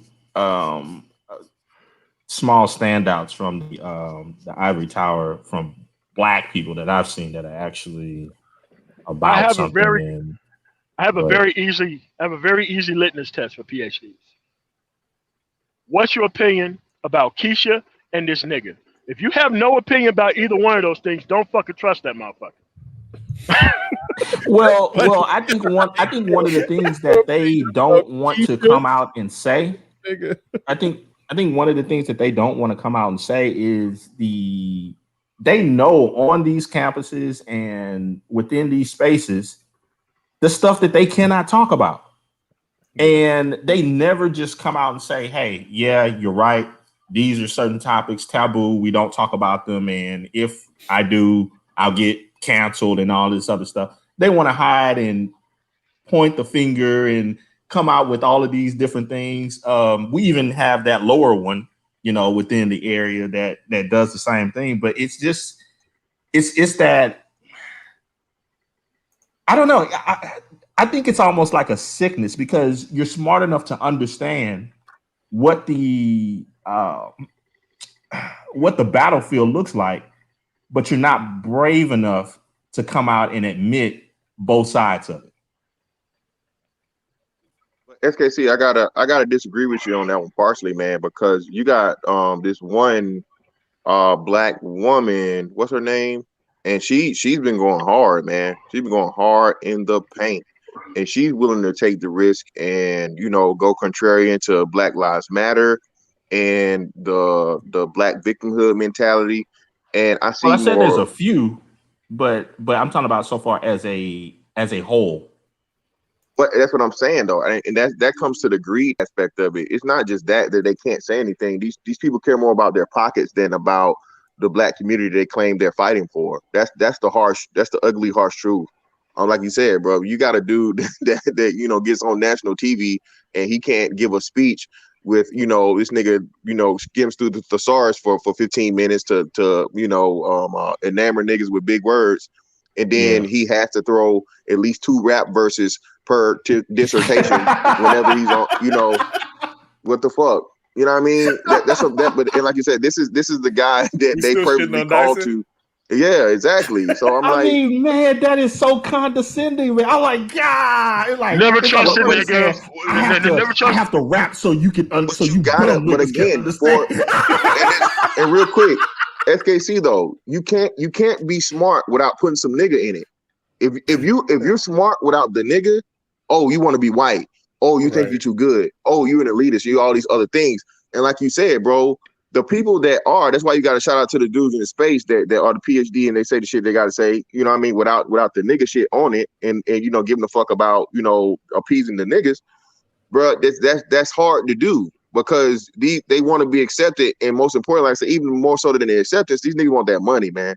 And that's the only way you're going to ever make it the mainstream and stay there is if you motherfucking tap dance and you know, do a couple beatboxing in your defense of black people and racism. They got to keep that narrative going. It's a never ending fucking bank, man. That's what it is. Yeah, Rocco Killer in the building. He says we have to gain power, otherwise we lost. And Clue, I don't know why you mentioned Candace Owens, but I remember when Michael Eric Dyson was kind of debating or going back and forth with Candace Owens, and he had pulled out a lot of those big words, and she, her being as clever and witty as she is, and kind of bitchy too, but we like the stuff she says, so we don't mind that much. Caesar word salad. Wait. Let's understand why we haven't seen Candace Owens anywhere because a black person haven't get shot, and white folks don't need for her to make pro-white arguments. That's why you haven't heard her anywhere else lately. Yeah, that may very well be true, and the part of that is, you know, that those are you spoke to some of the reasons why I do have my problems with black conservatives that only talk to white people, but that's a whole nother discussion. Well, you know, she's thinking about a presidential run, right? I hope not. Yeah, no, literally last week, she tweeted some shit about potentially running in 2024. Who? Candace Owens. She should run. Candace Owens. The only reason I brought her up because when she was debating with Michael Eric Dyson, he used one of those big words on her, and then she restated the definition of the words that he said, and was like, "Now, how does any of that make sense?" It's like she checkmated him pretty damn good because he was just doing that shit where he just where he just running off word salad.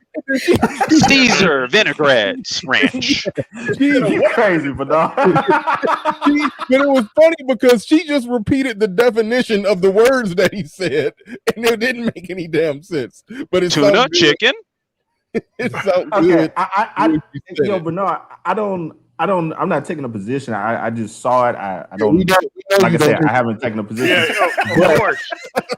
You wouldn't be SKC if you didn't walk down the middle of every issue. Well, I have to. I mean, I was trained as a journalist, so I mean, I thought that's what objective journalists are supposed to do. But no, I digress. Objective journalists. Okay, so what's the down the middle? Whoa, hold on. My life decision we can't confuse objectivity. Wait. We can't do that to objectivity. We cannot do that to objectivity. Please don't. Please.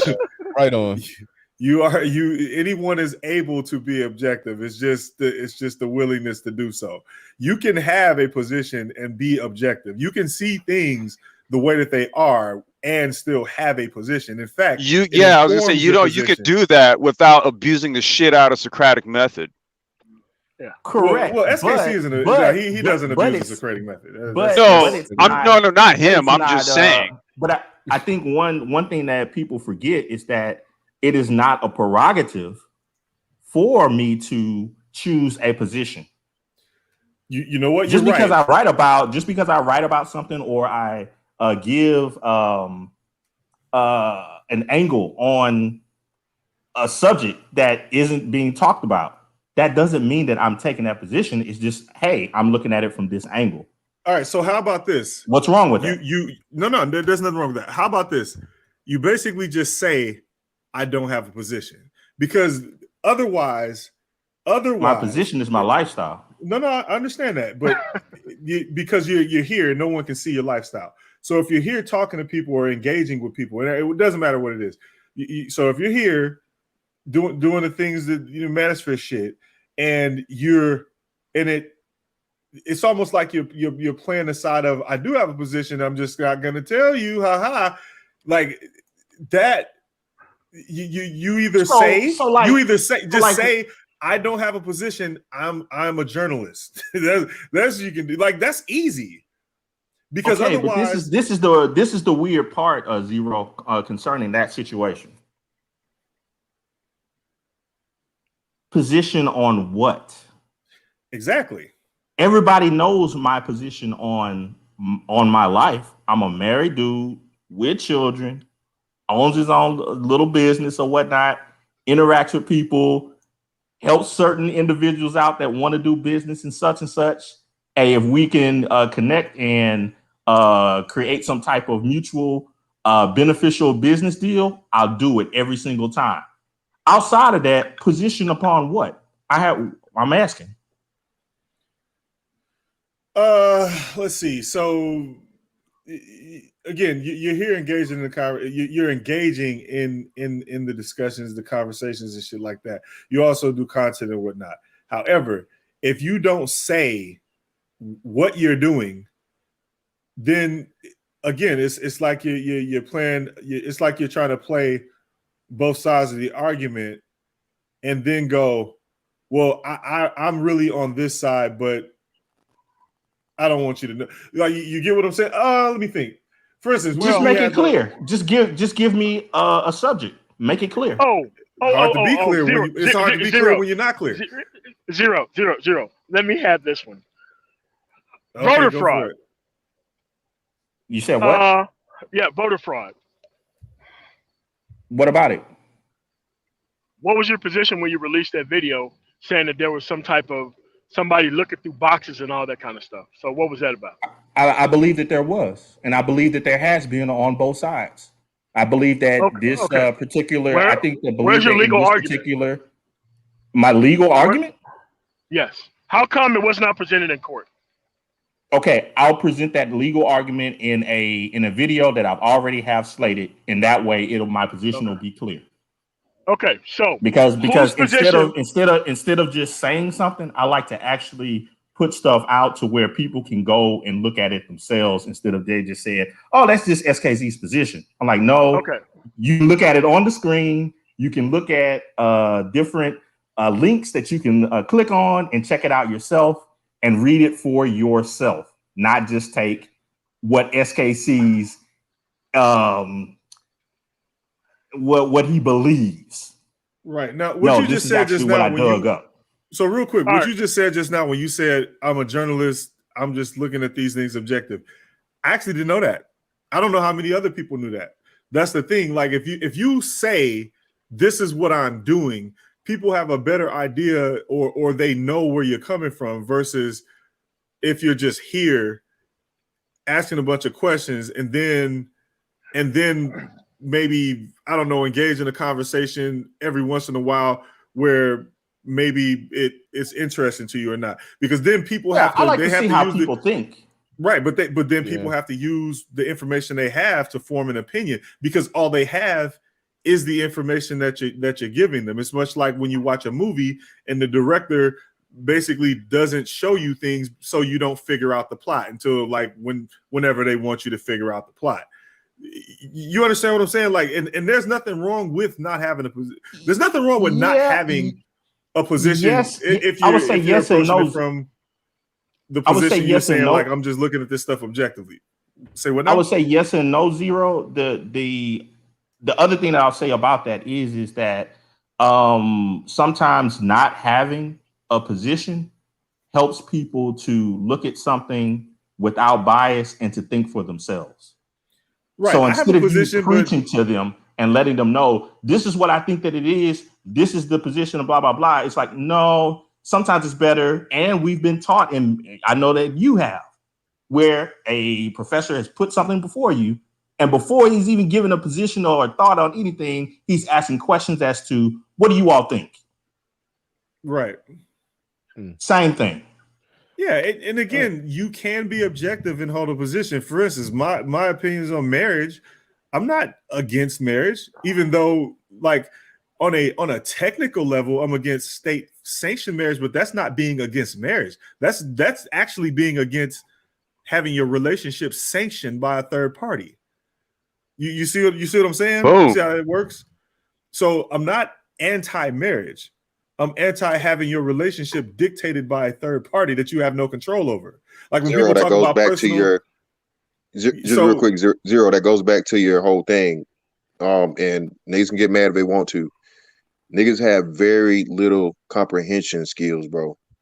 And this goes back to the shit we talk about here all the time, as to where you got grown men with what I think it was 8th grade or 4th grade reading levels between one of the two. And on top of that, when you compound that with being overly emotional and, you know, not understanding, you know, negotiation, communication, leadership, and all of these type of skills, man. Again, this is why I say a lot of you niggas need to do some sort of just like shadowing or something, man. This is my part to it's just the dearth of male leadership is the number one most deadliest cause to the Black community. And bitches have no reason to motherfucking give up power, bro. Power's never given. And you don't have the authority or the power or the laws or the policy or anything to take it. So when you don't do that, you either gotta do something to make that happen, or like you gotta negotiate.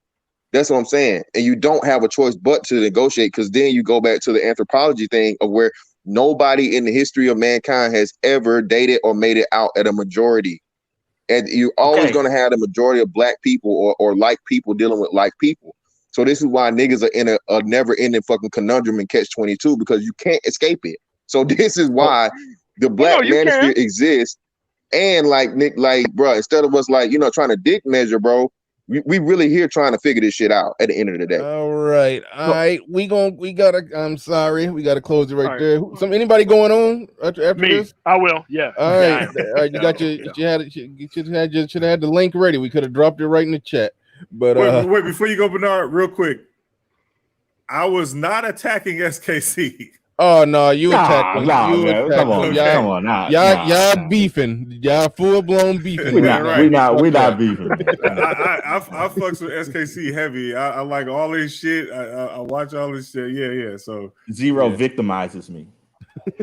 All right, Spiritual Logic, aka Hawk, in the building. He said the government tipped the balance when deciding to help and empower the fools and irresponsible of society while disguising them as victims. JJ in the building says, I get all my work talking points from Zero at the beginning of the week. Right on. All right, appreciate it. Head on over to MOT. He's going to be doing I don't know if it'll be a direct follow-up. Bernard. Y'all niggas some quitters. You're a whole bunch of quitters. That's what you are. Hey, we cut it out. We addressed the quitter thing earlier in the stream. You can go back and watch it. But all right, y'all, we out of here. Peace. Thank you to everybody who participated in the show. Anyway, shape, or form, we out of here. Peace.